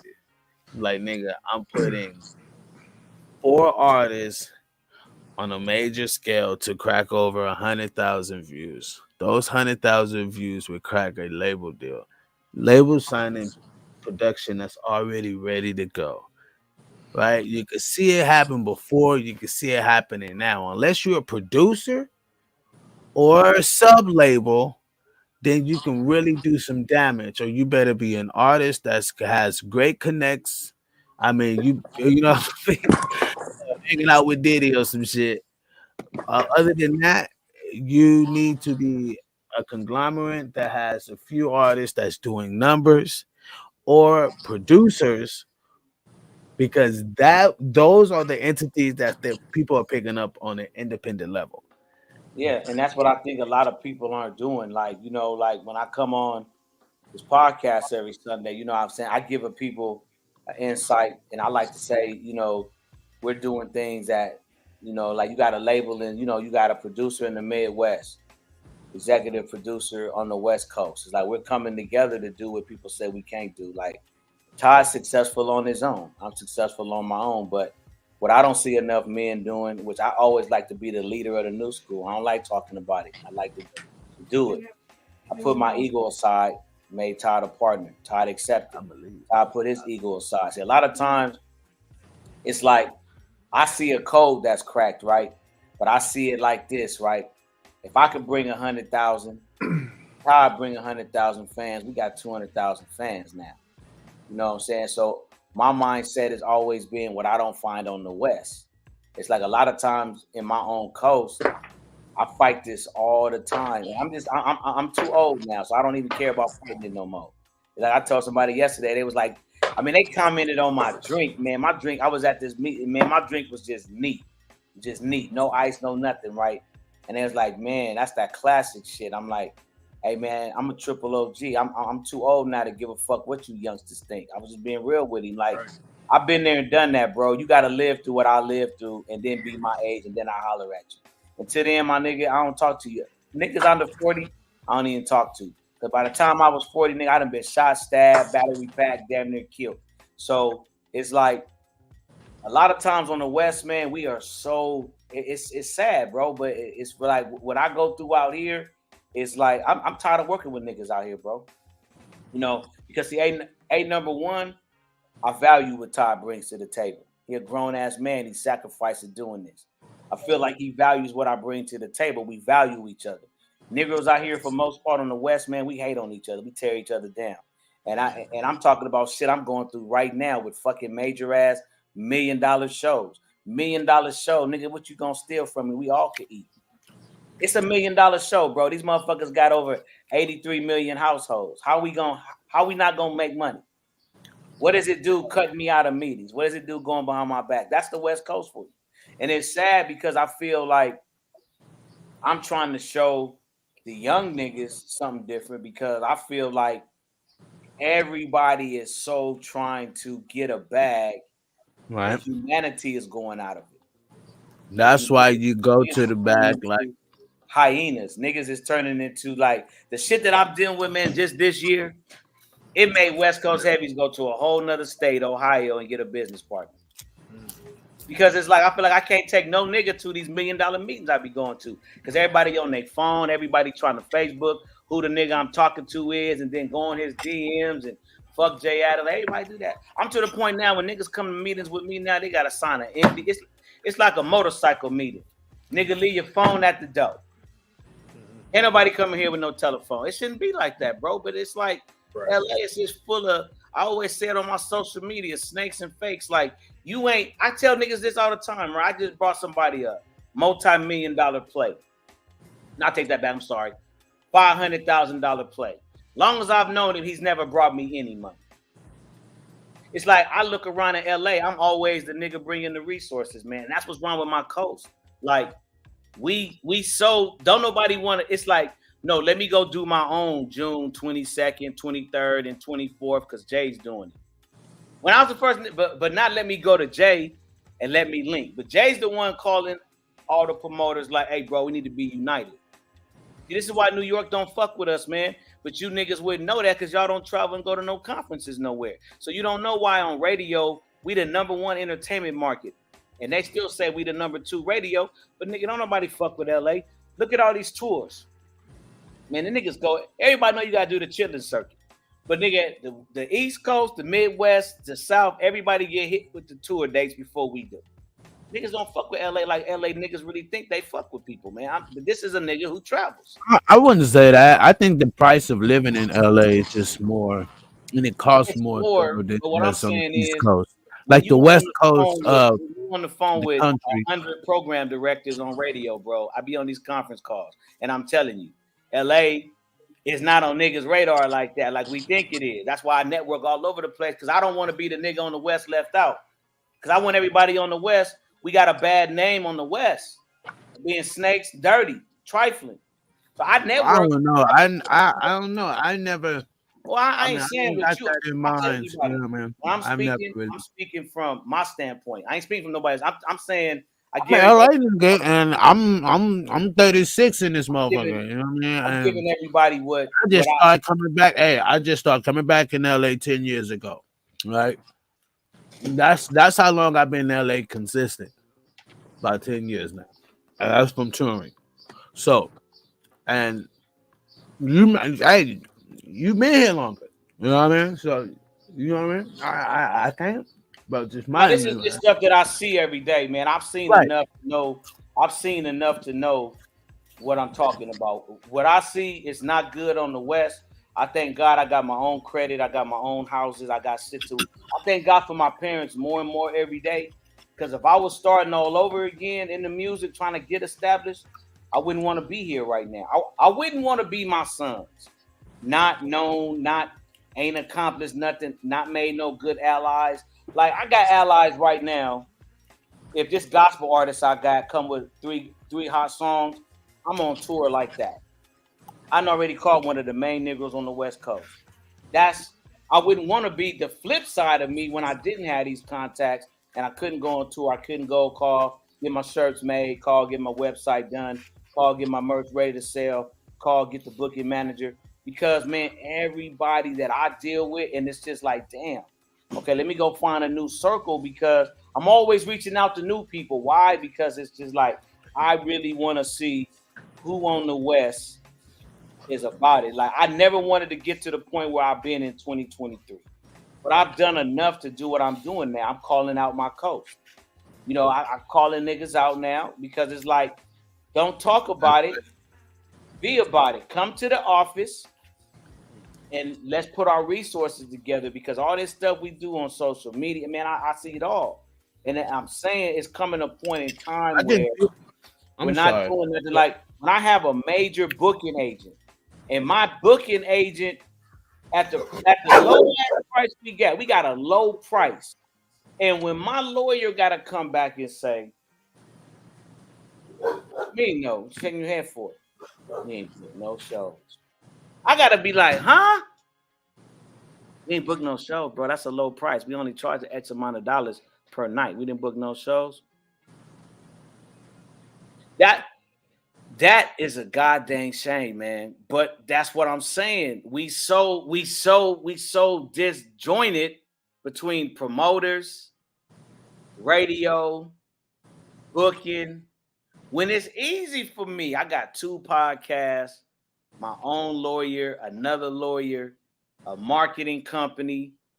I have no problem, as I've already proven to Todd, taking all his music and running it through my whole network, all the way up to Atlantic and Universal. I can't make nobody sign him, but I always tell Todd, what's mine is yours. Niggas out here not like that, bro. They like this. I always say you could get more with your hands out than you can like this. Niggas be so like this because they ain't never had nothing.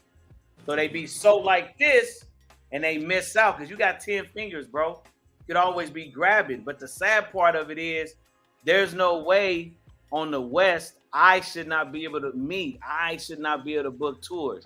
Now when I can get on the phone and call 2 booking managers that got every single venue all across the country, from the Erie Crown Theater 3,500 on down to the 1,000-seat venues. But it goes to show, my point of it is there is no unity, man. We don't have no unity. And that's why I get on this podcast and I spit that, because I'm going to be good. Easy taught me well. I know how to take nothing and build it into something. So I'm going to be good. Todd, no, we just found a singer on the street in a bar. Right. We wrote the songs. we're going to make her a star. She out of a bar. So I'm going to be good, but I'm not just worried about myself. I'm saying I'm looking at my whole culture, because hip hop for me is a culture. Music is a culture. So I care about my culture. Like I'm telling y'all, the writing is on the wall. I've been saying this for like 10 years, man. And what I see happening now, I've been saying it 10 years. I just ain't been on podcasts saying it. But anybody who done heard me on 99.5, anybody that heard me on radio has heard this from me. We don't have no unity, man, and it's showing. All of my major dudes, except one radio promoter, is not in LA, man.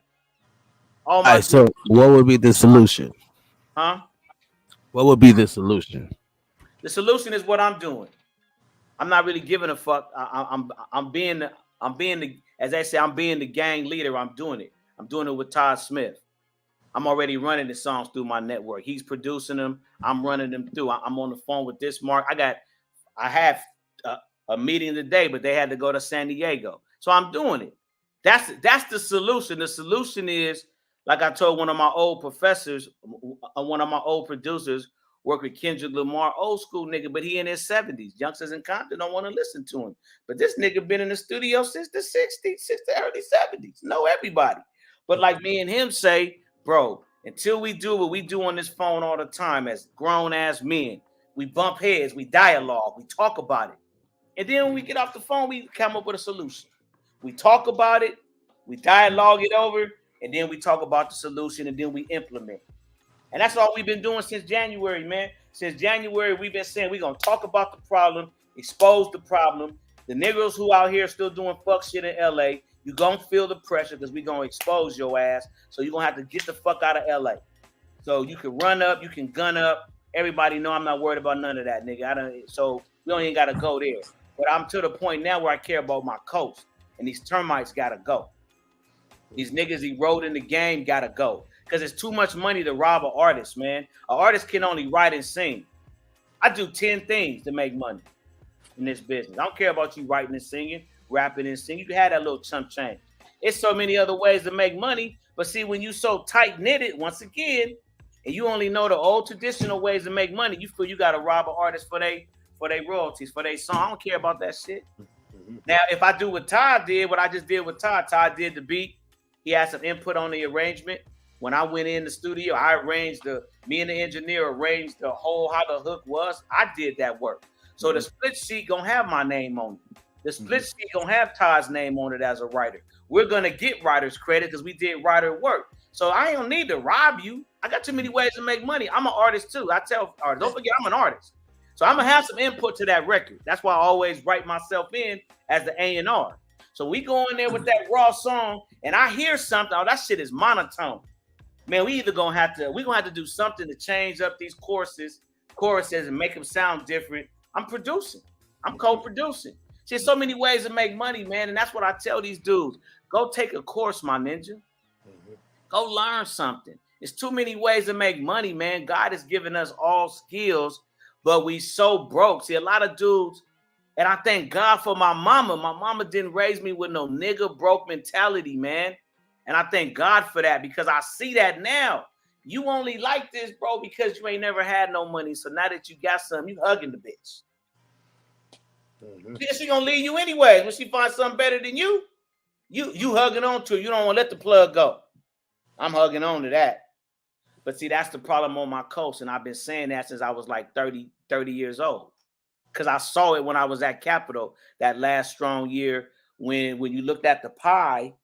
This was like this was after the Napster. This was like doing the LimeWire years. And the independent market, it was changing. So we was in an A&R meeting, the 14th floor at Capitol Records, and it was 25% of the market was independent artists. And I told everybody there that laughed at me. But look at me now, Capitol. Look at me, all my niggas. I still love y'all. But I told y'all then, the independent game is going to take over the major. Y'all, Joe, you're crazy as a motherfucker. That's never going to happen. Yeah, see, I mean, look at that pie. You think the internet is going to go backwards? Like we already had Napster. Now we had LimeWire. You think it's going to go backwards? We didn't know it's going to get this out of control. But what I'm saying is independent producers, independent managers, independent artists have more power than they realize. So if you put your power together, I'm on the West. If I link with an East Coast, a Midwest label like Todd now brings his resources to mine. That does what? It makes my resources even more abundant. It's no need for me to try to fuck Todd. This is my radio nigga. Fuck Todd. This is my Spotify playlist. But what? Todd, you gonna make a dope ass beat, put one of your artists on it, slide one of my artists on it. Let's go release this song together, baby. Oh, not just that, Todd. Let's go do the radio interview together, baby. Let's call in to 95.5 down there. What's up, DJ Flex? Kiss FM, Louisiana. I feel you. What's up, baby? Got my man Todd, Jay Adams. We in the building. Let's do that together. Louisiana, we coming down there. October, whoop, 2020. Man, come on, bro. It's enough money for us all.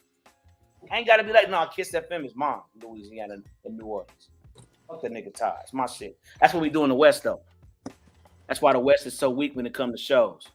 And that's what I be trying to get Mac 10 in to do because he's one of the OGs with the money in the plugs producing shows. Like, y'all got to come out here, man. Come out of that major. We only put majors on the shows, man, and come school these independents, dog.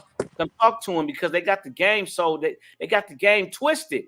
These young promoters got the game twisted, man. Your 100 people paying plus my 100 people paying. Bro, that looks good to Polestar. Well, what's Polestar, Jay? Well, how the fuck is you a promoter and you don't know who Polestar is, my nigga? See, that's because you doing this.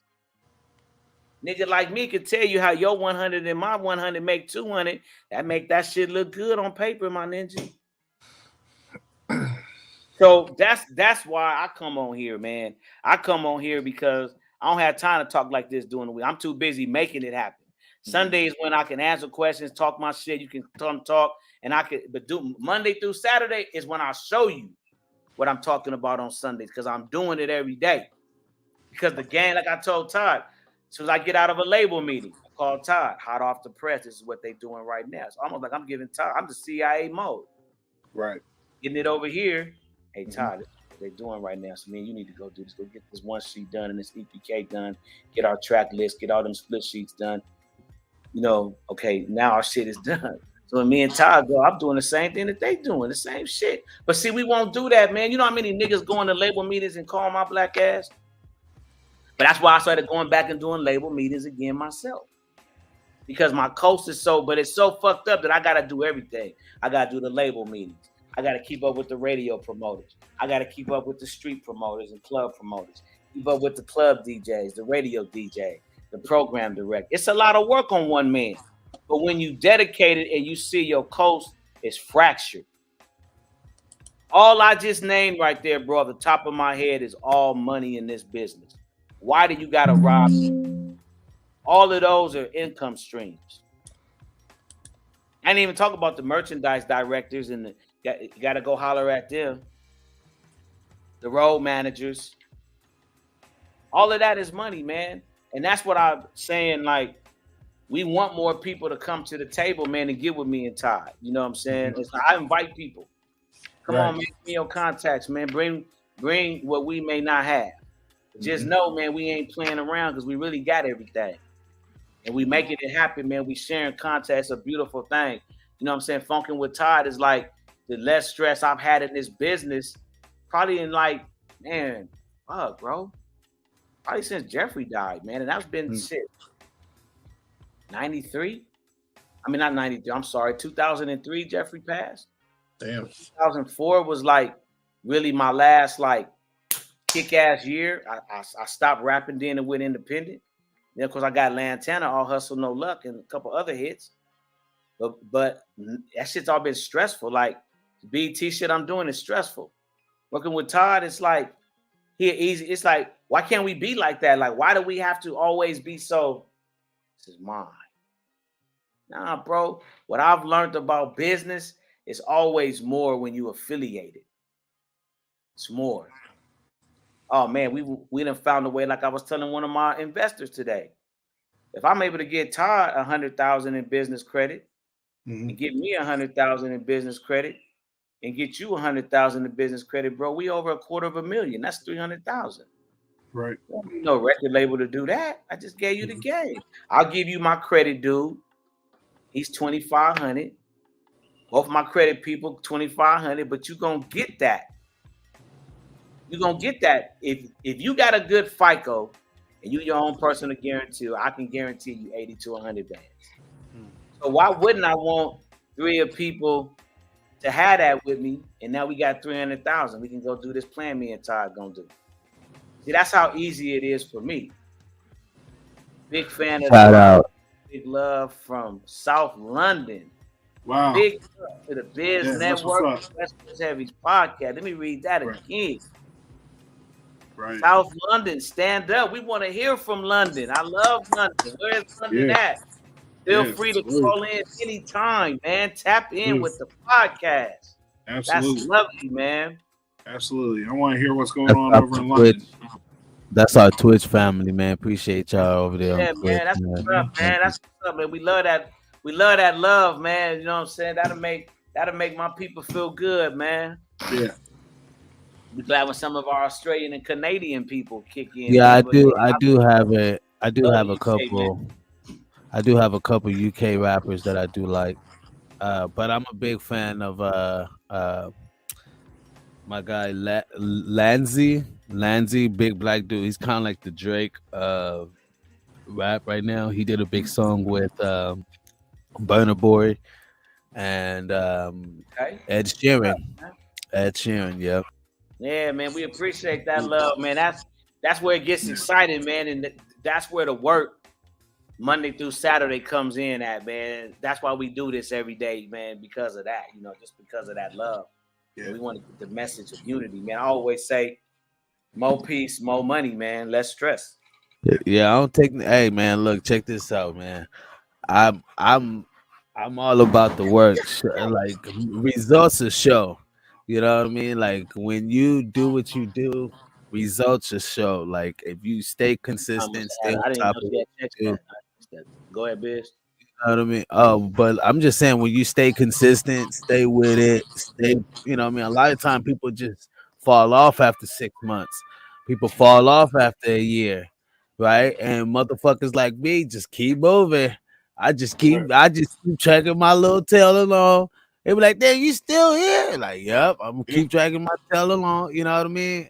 And a lot of times people don't understand that. You know what I mean? But you gotta keep going, man. So y'all keep going wherever you are. The tribe, we love y'all, man. Y'all keep going. Twitch family, I appreciate y'all, man. We've been growing crazy on Twitch, but man, the tribe over there appreciate y'all, man.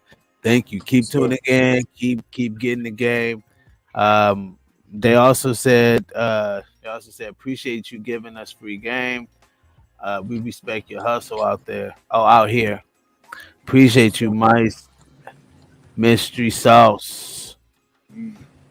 Appreciate you. We appreciate that love, man. All the way from London, man. We appreciate you, man, because at the end of the day, man, say I had that mentality, man. Together we can achieve more. And I really believe that, you know what I'm saying? So we appreciate that way out there, man. Y'all listening, man. Y'all getting this free game because you guys make this podcast happen, man. This podcast comes from questions in my DM. And I get them all the time. And I don't want people to think I'm ignoring their music. I'm ignoring their questions. But this is where this podcast comes from, man. You know what I'm saying? Because it's a time where you ain't got to be quiet. You can tap in. You see what I'm saying? So I want everybody to know, man, it's no big eyes and little U's with me, man. If I can't get back to you, like I always tell my boy, you know what I'm saying, on Facebook, man, I always tell my boy, you know what I'm saying, the Cuban boss, man, like, bro, I'm proud of him, bro. He did what a lot of artists can't do, man. This dude got a physical. Because a lot of times, man, these A&Rs, especially with Atlantic, man, they start you on the video conference. Then my boy got brought into Atlantic, man, and they funking with him. I'm proud of him, bro, because I've kind of watched his movement the last year, man. So big ups to him, man, and his whole label, bro. I'm really proud that he got brought in the office, man, and he got offered a deal. We don't know if he's gonna take it right now, but they really funking with that Latino movement he got. So tell people, man, keep doing your thing, man. This is where this podcast comes from. I love to with my people. Hey, Big J Adams, you already know me. Y'all niggas need to know y'all market. If you know your market, you know how much money is in your market. Go get 1% of that. I'm telling you, and I'm pretty sure the market that you're in got to be over a few $1 billion. It has to be, because if people like that and it's a condensed market, it's priceless. Like Jordans, right? The motherfuckers wear out. You tend to throw Jordans away after a long period of time, right? But it didn't matter because at the moment they're a high commodity, and the whole point is keep moving and do. He says London extremely influenced by West Coast. We still live by Nipsey blueprint. Crazy. Man, that's crazy, man. I'm gonna give y'all a story one day on Nipsey, man. Y'all gonna have to tap back in next week for that, though. That'll bring y'all back. But if y'all influenced by Nipsey, man, I'm gonna give y'all a story about Nipsey. I'll just say briefly here, but come back next week, man. Ty gonna have to remember. My program director gonna have to remind me, man. But I'm gonna bring it up again because I spoke about it before, but I'm never afraid to do it again. A lot of what we do today, man, is based on Nipsey, and I'll just say this. We was really fucking with his DJ hard when Nipsey died. And it was a big plan with Nip in the city of Compton. Because the only thing about Compton, it's always been said, whether it was the county jail or whatever, 6-0s and Compton Crips don't get along. So we was really on a mission to break that. Like, man, I'm getting emotional right now. We are on a mission to break that because we on the phone we on this shit right now. Look at me. I grew up on the other side. Hey, I tell I ain't gonna give it away, but y'all gonna come back next week, man. I tell y'all the exact street, man. The 6-0s damn near killed me, man. By the grace of God that he didn't pull that trigger because that 40 was already in my face. So what me and what Nip was finna do, man, for LA and Compton, bro, I still get moved by it. Like it's shit. That's why I always say, man, you know what I'm saying? Sunday, man, the day before Nip died, the Wednesday before Nip died, man. That's why me and you were here, Jay Adams. Huh? That's why me and you in here. That's why me and you are here. I mean, that's part of it, bro. But I gotta say, man, because for me, Nip started this shit. Like Nip started. You know that? But you don't understand. To use his platform, like people don't understand how real Nipsey was, though, man. Like Nip used a platform he didn't have to use. He didn't have to do none of that, right? He didn't have to do what he was doing, and that's why I'm saying, like, when I say the marathon continues, I don't just be saying that, man. A lot of shit I do, I'm proud because I'm claiming it. When the family do give me the license and the rights to do what I want to do, Nipsey's gonna be a big part of this album, man, and this tour because we losing him, like we lost him, right? But it's a lot of Nipsey was on some real unification shit, man. I'm just gonna say that. Like, it's a lot of real niggas that still respect and move to his blueprint, and that's just some real shit. And it's not just me. I'm just a nigga that I believe in keeping it 100. Like, one of my publicist friends preached his funeral. You can go look that shit up. I'm serious about what I say. Like Reed J. Rich, I was at the funeral. Reed J. Rich preached his funeral, man. I'm getting chills about it. But when you talk about Nipsey to me, then that's some real shit. Because Nipsey was doing stuff he didn't have to do. He was already rich. He didn't have to do what he was doing. You know what I'm saying? But he wanted that unity, man, from hood to hood. He wanted that. He seen the bullshit like I see it. I'm a little too vocal, some niggas say about it. But I see the bullshit for what it's for. And that's why I preach unity. Because we strong together, man. And they want us divided. You know what I'm saying? It's like they want us divided. I'm just being real. But when you speak Nipsey, man, shout out to the little homie, man.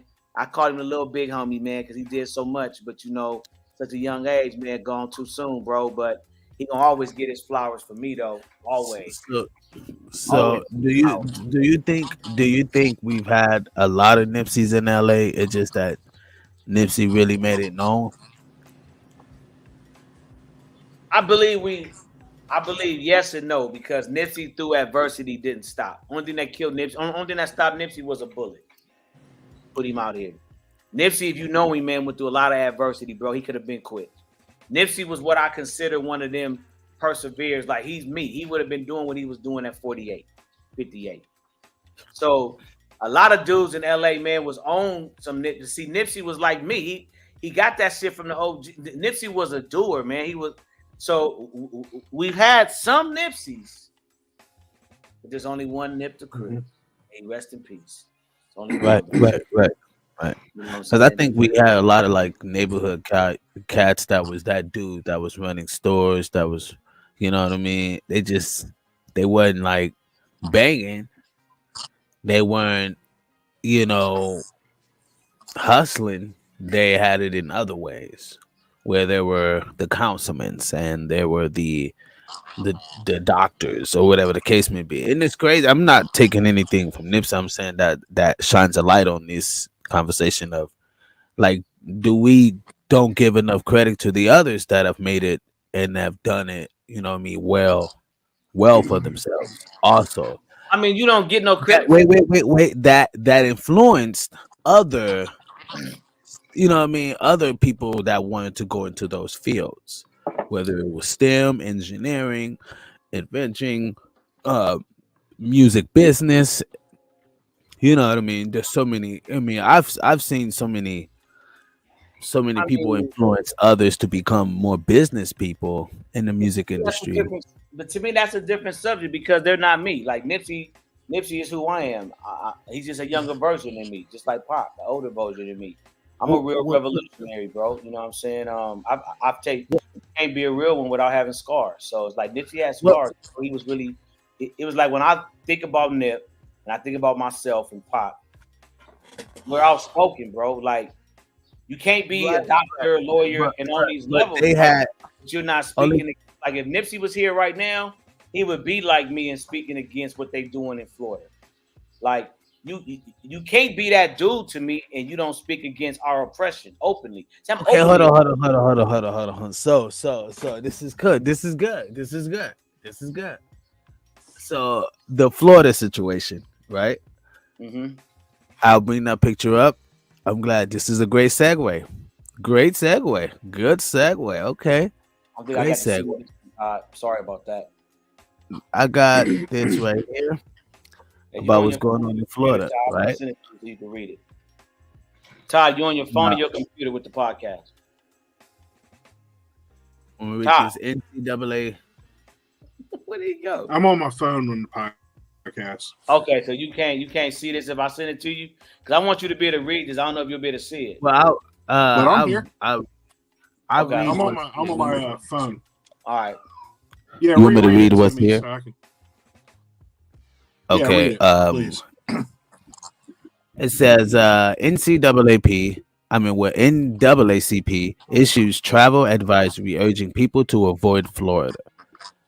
Oh wow, you can't. That's mean. Anyway, the NAACP board of directors has issued a travel advisory for the state of Florida, urging people not to travel there. The advisory comes as a direct response to what the board says is an aggressive attempt to erase Black history and to restrict diversity, equity, and inclusion programs in Florida schools by Governor Ron DeSantis. Link in bio for more details. Hey, you know what's crazy about that, man? Because right now, man, cheeks Now, is shit, right? But if I could tell you, man, how many blacks, whites, Puerto Ricans, wait. I don't want to go off the subject what you're talking about. There's a reason why I need the article, but go ahead. Right. So when you're talking about Nipsey and how Nipsey would speak up against this, stuff like this, or Pac, right? Stuff like that. I'm saying, well, that could be the case, right? We can argue that, right? There's some stuff I don't agree that he did. There's some stuff I'm like, I can give a fuck about, right? But most people would look at this and be like, well, yes, Nipsey would speak up against this. What's good, big tax all day? What's good, my ninja? Now, most people would say, like, you know what I mean? Most people would say that Biz has conservative views, right? And I would say, no, I have protective views, right? And literally. And that could come out because that could come off wrong, too, because people are so with the masses of thinking, right? So if I'm with it, yes, let's speak up against the wrong, let's speak up against the oppression. I'm with that, right? But there have been a lot of people in the hood who have done great things, right? In every hood throughout inner cities, right? They just never got that in recognition like that. You know what I mean? Like I've seen people would praise a motherfucker for coming back from prison, and I've seen some cats graduate high school and got a birthday note. I mean, just got a gift. You know what I mean? And so it's just the things that we praise. I look at. You know what I mean? I'm like, are we looking at things a little now to go with this whole DeSantis, right? To move the conversation right forward. I looked into this, the CTR, that's what they're talking about, the CTR, critical race theory, right? They're talking about that whole issue, but this is not that. That major ordeal is to stop them from because of the whole illegal immigration thing, right? That's what that is. Yeah, but if you go back to the thing he did before, though, it is about the CTR. The problem is, bro, I'm going to tell you what the issue is, right? Oh, CRT. I'm sorry, CRT. With all my friends, right, I got family in Florida, right? Do you know about the immigration thing, though, right?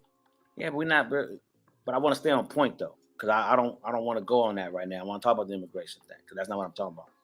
When I say for me, my point about Nipsey was you can't be anything for like we don't give enough props because I never got a chance before he got sick and he wasn't able to come on here.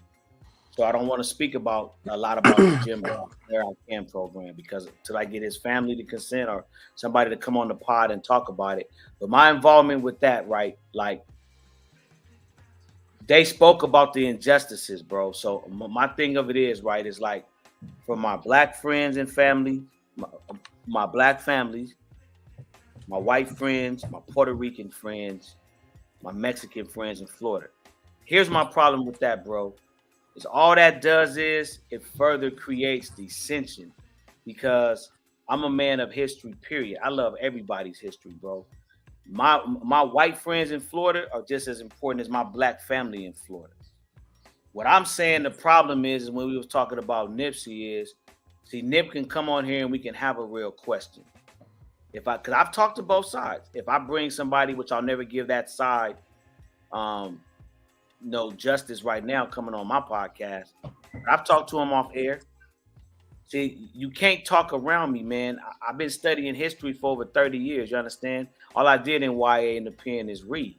So when it comes to history, you can fool people who don't have no education in the streets or in the colleges. But for somebody who's read so much of my own history, what you're doing is some racist, bigoted bullshit. And all it does is it's going to make an uneducated Negro be hating on the cool white folks that been supporting my family since they've been in Florida from Mississippi. You're causing confusion that's unnecessary, man, in a country that's already divided.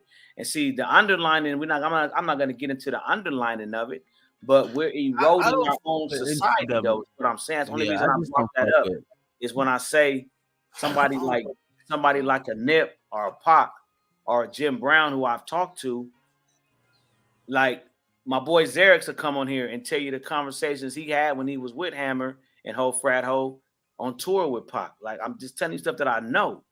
Like, today we're scared of losing our churches, our positions, our jobs. We don't want to speak about. See, the blessed thing about me is, bro, nobody can take nothing from me. No sponsor. I've always had my own. My mama always blessed my business to be able to run my mouth. I'm a revolutionary. I can say what I want because there's nothing you can take from me except my life. So I'm one of the rare ones who don't have nothing to lose. So I can call a spade a spade. What you're doing is causing division. There's no need to do what Cheeky's kids go to school in Florida. She been talking about what y'all doing. Y'all making these white mamas and these white soccer moms and these black moms, y'all making them look at each other crazy. And for what? They both in the same income bracket at the same school. They not rich, but you got this black mom looking at her crazy because of this political shit, because she ain't educated. Because if you was educated, you would be like this to your kids. Baby, this really happened. But let me tell you about some of your mama's Irish history. Because my kids it's either Irish or European. It's one of them in them. So, but let me tell you the history, because there's good history on both sides. And there's bad history on both sides. Hell, Africans was putting us in slaves first, man. So it's all both not sides. True, but okay. No, bro. Okay, what you know and what I know, there is factuals on both ends, bro. We have sold ourselves into slavery in parts of Africa. So that is true. I didn't say all of Africa, but it is true. We have to study, like I was always told when I was in school. You have the internet now, so you can chat GPT this for everybody. But when I was in college, they used to say for every class, you got to read 3 to 6 books. So I've done the research, man. It ain't just I get a paper topic and I read one book. For everything I've ever had to write about, I've read 3 books at least. So what I'm saying is, though, it's dirt on both hands. It's no need to do something that makes one piece of community feel marginalized. And then you're not down there with Cheeky's parents. See, Cheeky been telling me this for months. Just the first bullshit DeSantis did. So Cheeky and them are not on the governor's house. They're not. See, Governor DeSantis and his friends, they ain't got to go to Cheeky school with a white soccer mom and the black mom. Y'all all on the same medium income. Y'all all make the same amount of money. Y'all all live in the same neighborhood. Now y'all looking at each other funny. And to me, that's bullshit, is what I'm saying. There's no need to try to marginalize a community and saying it's not historically factual, so we're going to kick it out. That's so much disrespectful on so many levels to make people who ain't educated. What is not historically factual? What is it? I don't understand. A lot of things, and I haven't been able to get the exact document because I want to read the whole report. But what they sent to the board, in Florida, there were certain topics, and I can't remember them all that I heard about because I want to read the whole document. That's what I'm waiting to get my hands on. I want to read the whole document and read exactly what was sent. But certain topics of history that nobody wants to talk about right now or anymore, they're saying is not historically factual. Like, you would be amazed how much people down south where my family still lives try to block out. I mean, my family still lives in Florida, man. Miami to Florida. I still have family lives in there. I still have family that lives deep in the bad parts of Texas. So Florida and Texas don't even follow each other. So what I want to get my hands on, so I could blast it and be like, okay, this is what exactly was said, and then let's go back to the book that I tell every black every black parent, forget being a revolutionary, anybody who cares about black people should read Carter G. Woodson, The Miseducation of the Negro. Man, that tells you everything that's happening today. And Carter wrote that when? So the miseducation of the Negro. What they should watch is read is the Spanish Inquisition. That'll tell you how your ass got to this motherfucking period. I mean, I couldn't even believe how much these white people put up so much truth in the fucking book. The Spanish Inquisition is fucking crazy. That shit is on some real shit, people. Man, that lets you know how, man. We're not gonna educate, and we're not gonna educate ourselves, and that's all that I'm saying. Everybody today wants to read one article, not even like Todd said, people don't read. Everybody is on this damn thing, the internet, man. Ain't nobody putting in the hours. People can't even read index cards in libraries no more. People don't read and study, man. So when you say something like, I want to know where was DeSantis, like I'm researching the dude now, where he went to college, what his degree is in. I got a degree, so I want to know what your degree is in, bro. You know, that's when I say it's too late, though. Qualified to talk about what you're talking about, because but that's when it's too late. I could say some bad things. Even if there's a lot of bad things that I know about slavery, right? But here's the thing: when I talk about slavery, I talk about other. I feel like you should just be well-rounded, because there's no need for none of us. Because all this ever does, man, is the people on this level. It divides this. It never. That's the crazy thing about this system in this country. When you really understand the levels of government and political science, all of this bullshit never affects. And I'm just telling you what's going on the ground in Florida. Who is it affecting? The Cheekies who make $100,000 and under, who go to this school district. It don't affect the kids, and they don't give a damn anyway. So all the people that's writing this shit, they're not even being affected by it. But the ones that's being affected by it are the ones are being fooled, in my opinion, to now we're drawing lines in the sand to an already weak union. The union is already weak. And the NAACP, when I get at them, because I'm going to get at them, because one of my homegirls is the president of the chapter. See, one thing about me, bro, I done bear arms for my race. I done spoke for my race. I done been spat at for my race. I have a right to. So when I get at people, I get them on the Jim Brown level, bro. Like, you wasn't at this march. You wasn't at this march. So let me tell you why I can get at you, black man, because here's the thing. No matter how wrong that is, we're not going to let people in our own income bracket further be divided. For what? We can't change history anyway. We can talk about it. Let's talk about it. Do you believe in the BLM movement? I don't know. I haven't studied enough about that, bro, to speak on it, to be honest with you. I felt like when it took I just be real with you, bro. I was too focused on Westcoast Heavies when that started, to be honest with you. I'm real funky about new history. I'm more about old history, this new stuff, man. I'll be real with you. Black Lives Matter. Because it's here today and gone tomorrow. Are you a strong advocate for Black Lives Matter? I mean, I don't really know, bro. You asking me a question while I'm being honest with you. I haven't delved into enough of that to even know where that started. I got to know where it started. Because I believe it started from the what was his name? Freddie? No, who's the guy that passed away in the street that got choked out? Freddie? Is it Freddie Gray? It was Freddie Gray or Freddie. I almost said Gibbs, not Gibbs. It was Freddie Gray. You get what I'm saying, though. The guy that. If we gonna keep it in right, that's where that kind of whole thing dispersed from. Oh, Michael Brown. I think it came from Michael Brown. It did with old boy. Here's the problem, though. Not black. Okay, here's the problem. But then you got white people, because white lives matter. Todd's life matters, because you got white people like Todd who, because they hang around blacks, get their ass kicked and damn near killed. So it's So fucked. Todd understands. No, Todd took that card. Todd is black. Todd took that card. He understand what the fuck he took. He over here. The motherfuckers ain't taking him back. He with us.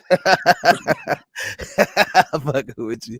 But I'm just saying, Right. Todd get it. You know what I mean? Todd ain't he gets it. He's in Ohio. Come on now. Well, I He mean, gets I've you know what I suffered mean? racism on both sides. You know what I'm saying? So I I'm old know. enough to remember when Martin Luther King's Day was implemented as a holiday, and the black kids I went to school with associated all the white kids as the guy that shot and killed Martin Luther King. I was fighting. Dude, I hated going to school on my birthday because I had to fight. You know what I mean? Because my birthday fell on Martin Luther King's Day about every year. You're a Capricorn You know like what I'm me, saying? man. But I would have been out you there know, protecting you. I'm a but Capricorn. you know, that was one thing. That was one thing I didn't like. That's some racism I've got as a white man. As a white kid. Do you think Growing they up had? predominantly. I grew up in a black school, but on the other hand, like I got flavor from growing up on a black. I mean, I learned hip hop from being in a black school, slang, how to dress. Yeah. You know what I Much, mean? yeah. There's a lot of stuff Culture. You learn culture. that I learned. Yeah, I learned culture very early. You know what I mean? So Yeah. I could have choose to be crippled by that. You know what I mean? I Right. could have choose to be a racist by that, but I didn't because I don't look at everybody as those people that did that. When I did this judge stop? people on When the did it content stop? of their character, not the color of their skin. Well, when did You it know? stop? Where they stopped coming at you on your birthday? When you were in school, when did it stop? When they realized they couldn't whip my ass. See, You know what I'm there you saying? go. You put There that you go. Yeah. See, club. and You know that what I shit mean? stopped. I had to learn Right, how to but see, defend check myself this real out, quick. Todd. You know what I'm Right, but saying? see, check this out, Todd. We could respect that, right? We Right. could respect that. But you know what's crazy, Todd, is that when we still roll out, Jay Adams can't wash off his skin, right? Right. And that's like the realization we be like that shows you some type of maturity we have to be like, okay, let's give him his respect. He know how to fight back. He know how to woo, right? But if the roles reverse, we even if that was shown, we still get that systematic oppression. You know what I mean? No, I get that. That And still then goes to our me and downfall. Jay, I shared something with Jay this week about how I got my ass whooped with the police. You know what I mean? So I know how that works too. You know what's crazy? I found out that there's a lot of white cops. No. There's a lot of white guys that get oppressed by white cops. I didn't know how crazy it was throughout the nation. It's actually more than I know. It's weird to say. I know that sounds very like Candace Owens and me, but it really does happen. I was tripping when I looked at the numbers. Now, of course, we are dead more because the circumstances or whatever the case may be. But and those are few interactions throughout the year compared to white on white interactions from cops. You know what I mean? Well, keep this in mind too. There's a reason why black people are incarcerated the way that they are, and it's because slavery is only legal in the penal system. You know what I mean? So that's still a way to keep people slaves. Still legal because you don't have no rights. It's still legal. If you're in jail, you're considered like a slave. You're free labor to the state. There's that's until they change that, it's still going to be the same way that it's been. Well, see, what's so crazy growing up in LA? Man, which is sad with the prison system. See what they're really trying to do. That's the underlining point. I don't want to spend too much time on, but to have it their way, they've already said it in so many ways. I mean, they want to go back to the Jim Crow era, and I mean that's so satanically stupid. First of all, bro, it's too many people that's not gonna ever happen. But that's the mentality. But what makes it so sad and so just stupid, give me my reparations so I can get the fuck up out of here. I mean, look, bro. The Jewish people got their reparations. Motherfucking the Orientals got their reparation. Everybody got theirs. Everybody, Indians. I can sit here for days and tell y'all how many billions of dollars have been paid out. But you know what's crazy? In order to get some reparation, you have to be an ethnic group, right? And the color is not an ethnic group. So until you identify, like they're trying to base it from slavery, right? They're trying to say, hey, well, we can give up on that, right? But when people make a statement like what Jay Adams said, we're Africans sold Africans, then it dilutes the situation of even giving them reparation, because it was like, well, da da da da da, right? And so you just kind of have this camaraderie fucking system of philosophies of people thinking of how we can give old reparations to black people who are still make up the last So that's economic wealth in the fucking country. Black women be like, oh yeah, I make 100,000, I make 100,000. Well, motherfucker, good, congratulations, you make up 0.00% of black people. let You know me what I ask you mean? something real quick, Biz. On Go that. ahead. So if you was to get reparations, what would you do with it?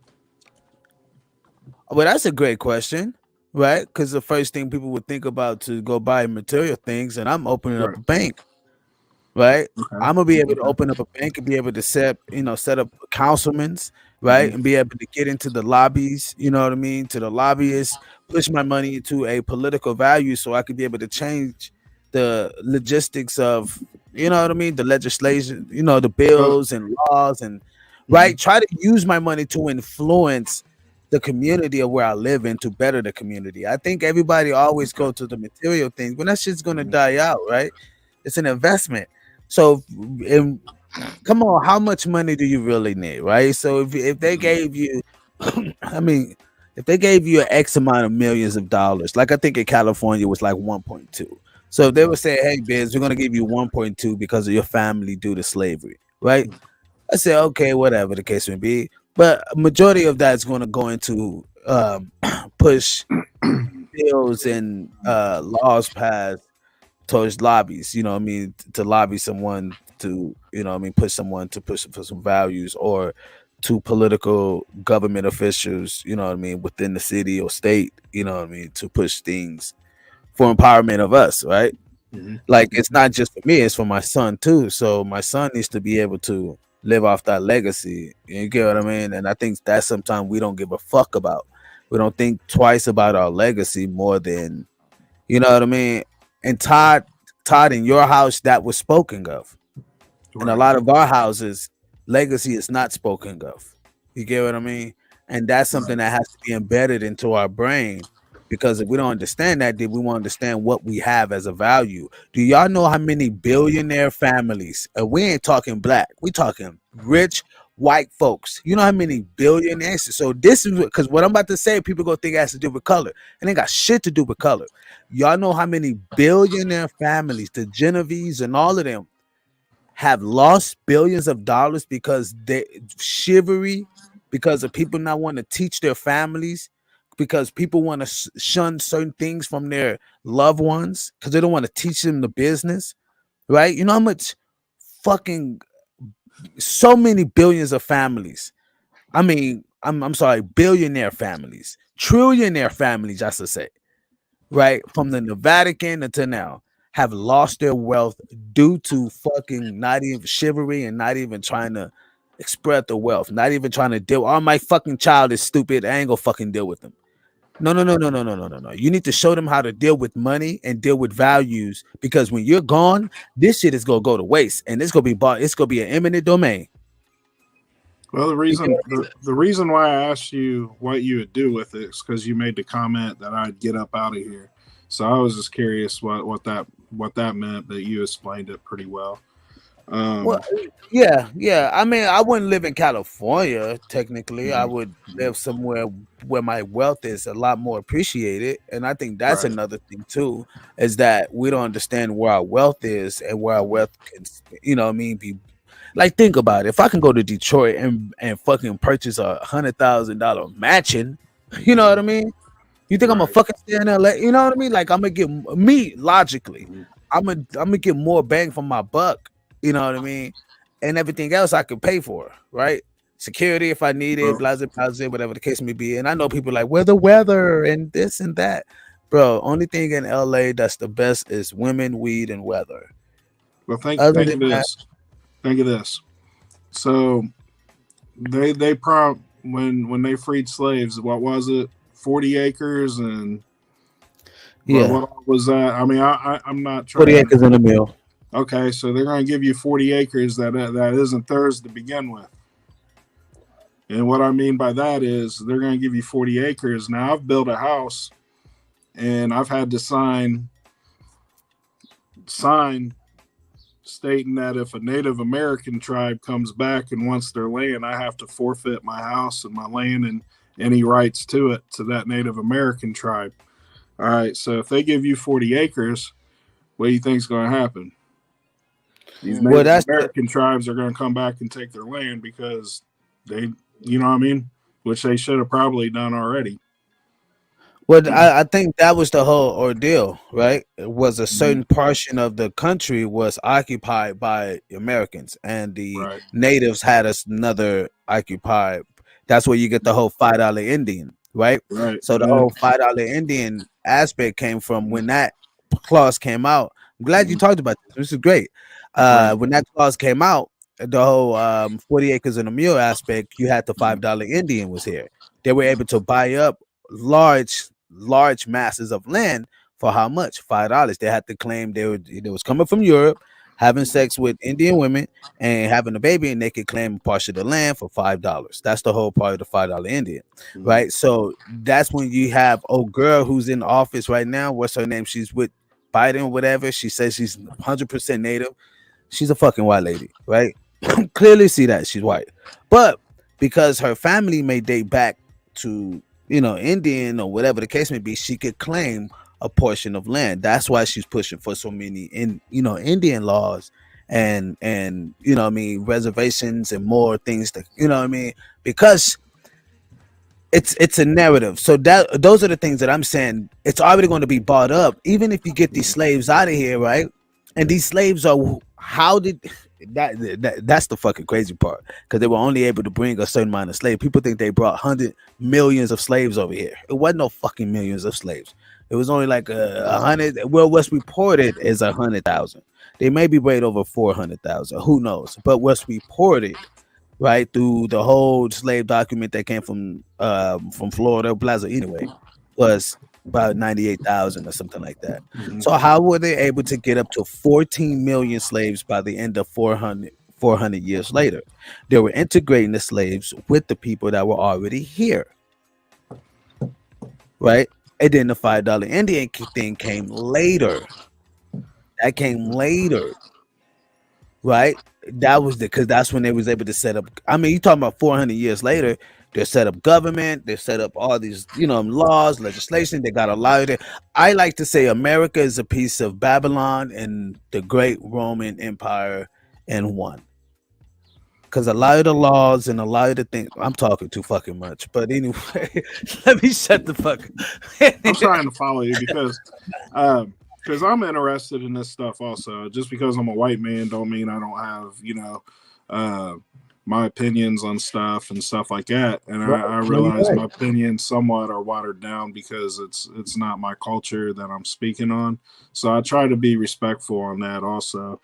But I will say, I think you're right on point though, bro. Like you're not honestly, I don't think anything that you would say or curiosity or anything could be wrong, honestly, because a lot of times the truth don't really unveil itself until it really until later throughout time, right? We get better technology.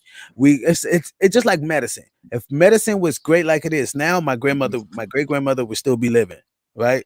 Right. But throughout time it gets better, right? And that's just the sacrifice that we have to take as people, because now we discover that there are more fucking planets. You get what I mean? Now we discover that there are more other galaxies. Well, my people 70 years ago didn't know that. Fucking scientists didn't even know that. It just took time, and time tells. And then as we grow throughout life, we started discovering more about history that we didn't even know, right? Those are the things that I'm saying. It's like the very impactful part. And I tend to go so deep that I end up learning about COINTELPRO. I start learning about the Bilderberg, all these secret groups of people. I start learning about the Vatican, how the Vatican have 5 miles of Black history. Like they know who the fuck these people are, right? They know where we came from. right? This is like data research. This is throughout time and time and time. I researched 70 AD. 70 AD was when the Roman Empire, Titus, ran into fucking Jerusalem and took over Jerusalem. Do y'all remember that? In the Bible, Jesus said that the Roman Empire is going to come in here and desecrate this motherfucker. Y'all flee y'all ass up into Egypt. And what did the people do? They went into Egypt. Egypt was what? Africa. That was the point of Africa. So that means these people must have dwelled in what? A place called the Middle East that we call now, which is Israel, Jerusalem, blase blase. Now it's considered a quote unquote sovereign state, whatever the case may be, where it has these other people there that live there that have the highest rate of skin cancer. There's no way for the people that live in Israel right now to have the rate of skin cancer the way they do now. It's a high rate. Why? That obviously tell you that anyway, that's a whole nother aspect. But that if we follow tracks, like a lot of times, if we follow the tracks from how things started, it would paint out the picture. Like people don't know that Europe was occupied by, well, the Dark Ages means black people. That's what it means that were occupying Europe, right? These were black folks that were occupying Europe.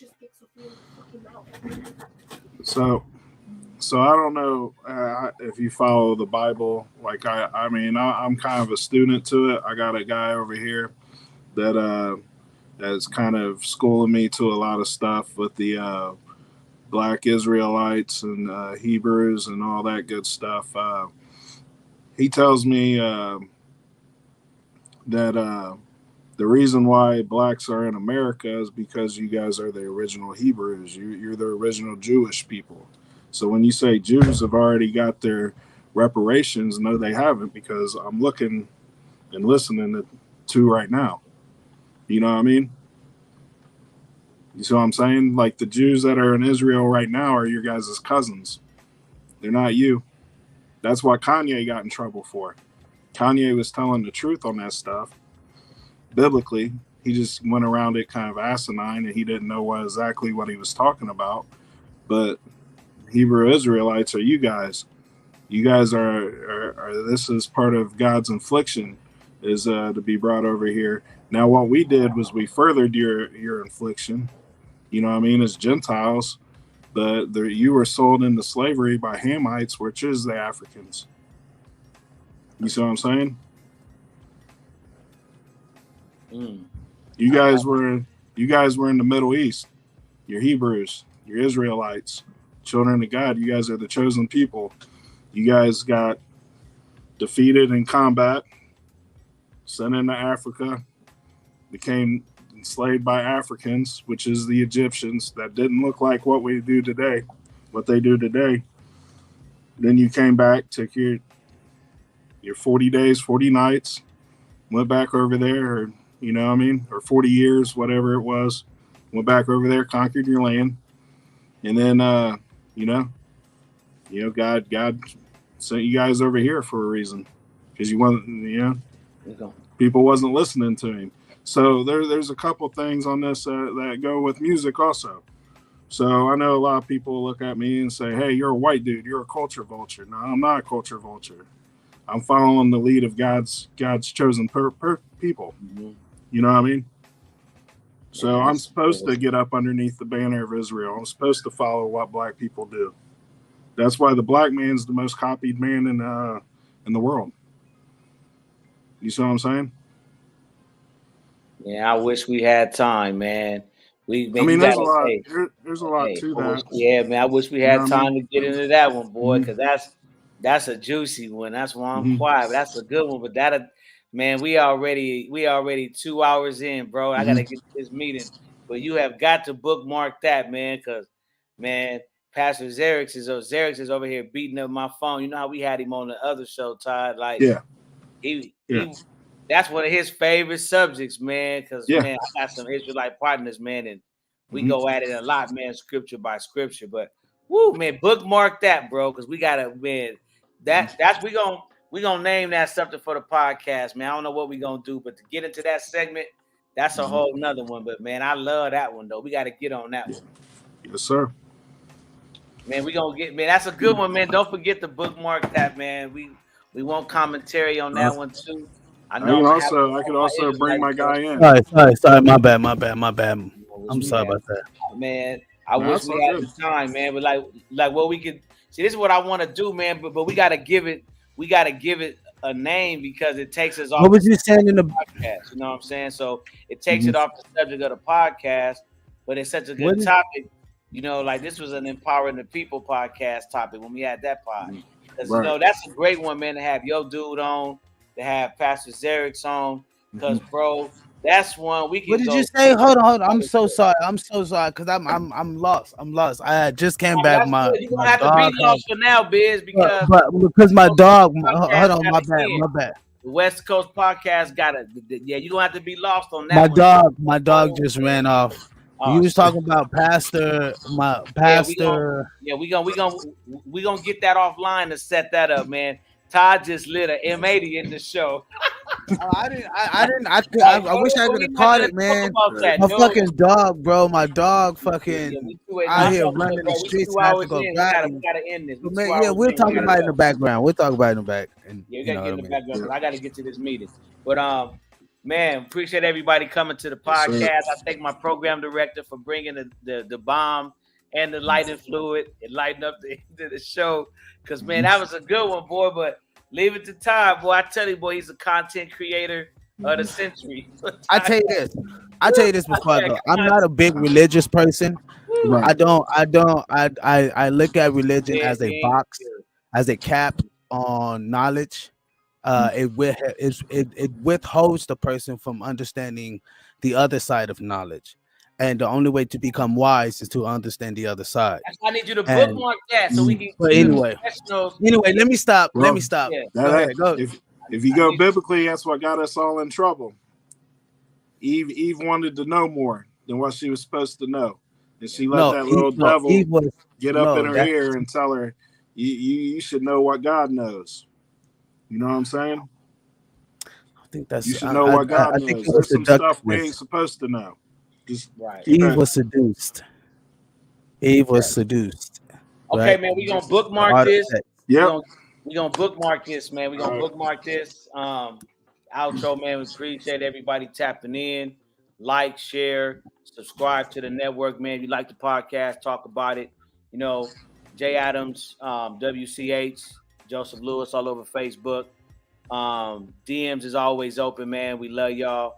Shout out to my program director, man, Todd Smith, man, coming through, man. I love that brother, man. He just, you gotta love him, man. This dude is awesome for live television, man. You know, really appreciate him coming through, man. Our hearts and prayers is out for Cheeky, man. She's been texting me, so she's feeling a little bit better. Hopefully she'll be back next week, man. But she's got some stuff too, man. Awesome things going on with the car show. Multiple events going down on BET, man. I forgot to bring that up today, but it's going to be a live weekend, man. I've been telling y'all, man, for like, I don't know, 3-4 months now we've been on this show. BET is heating up, man. We got events all over LA, man.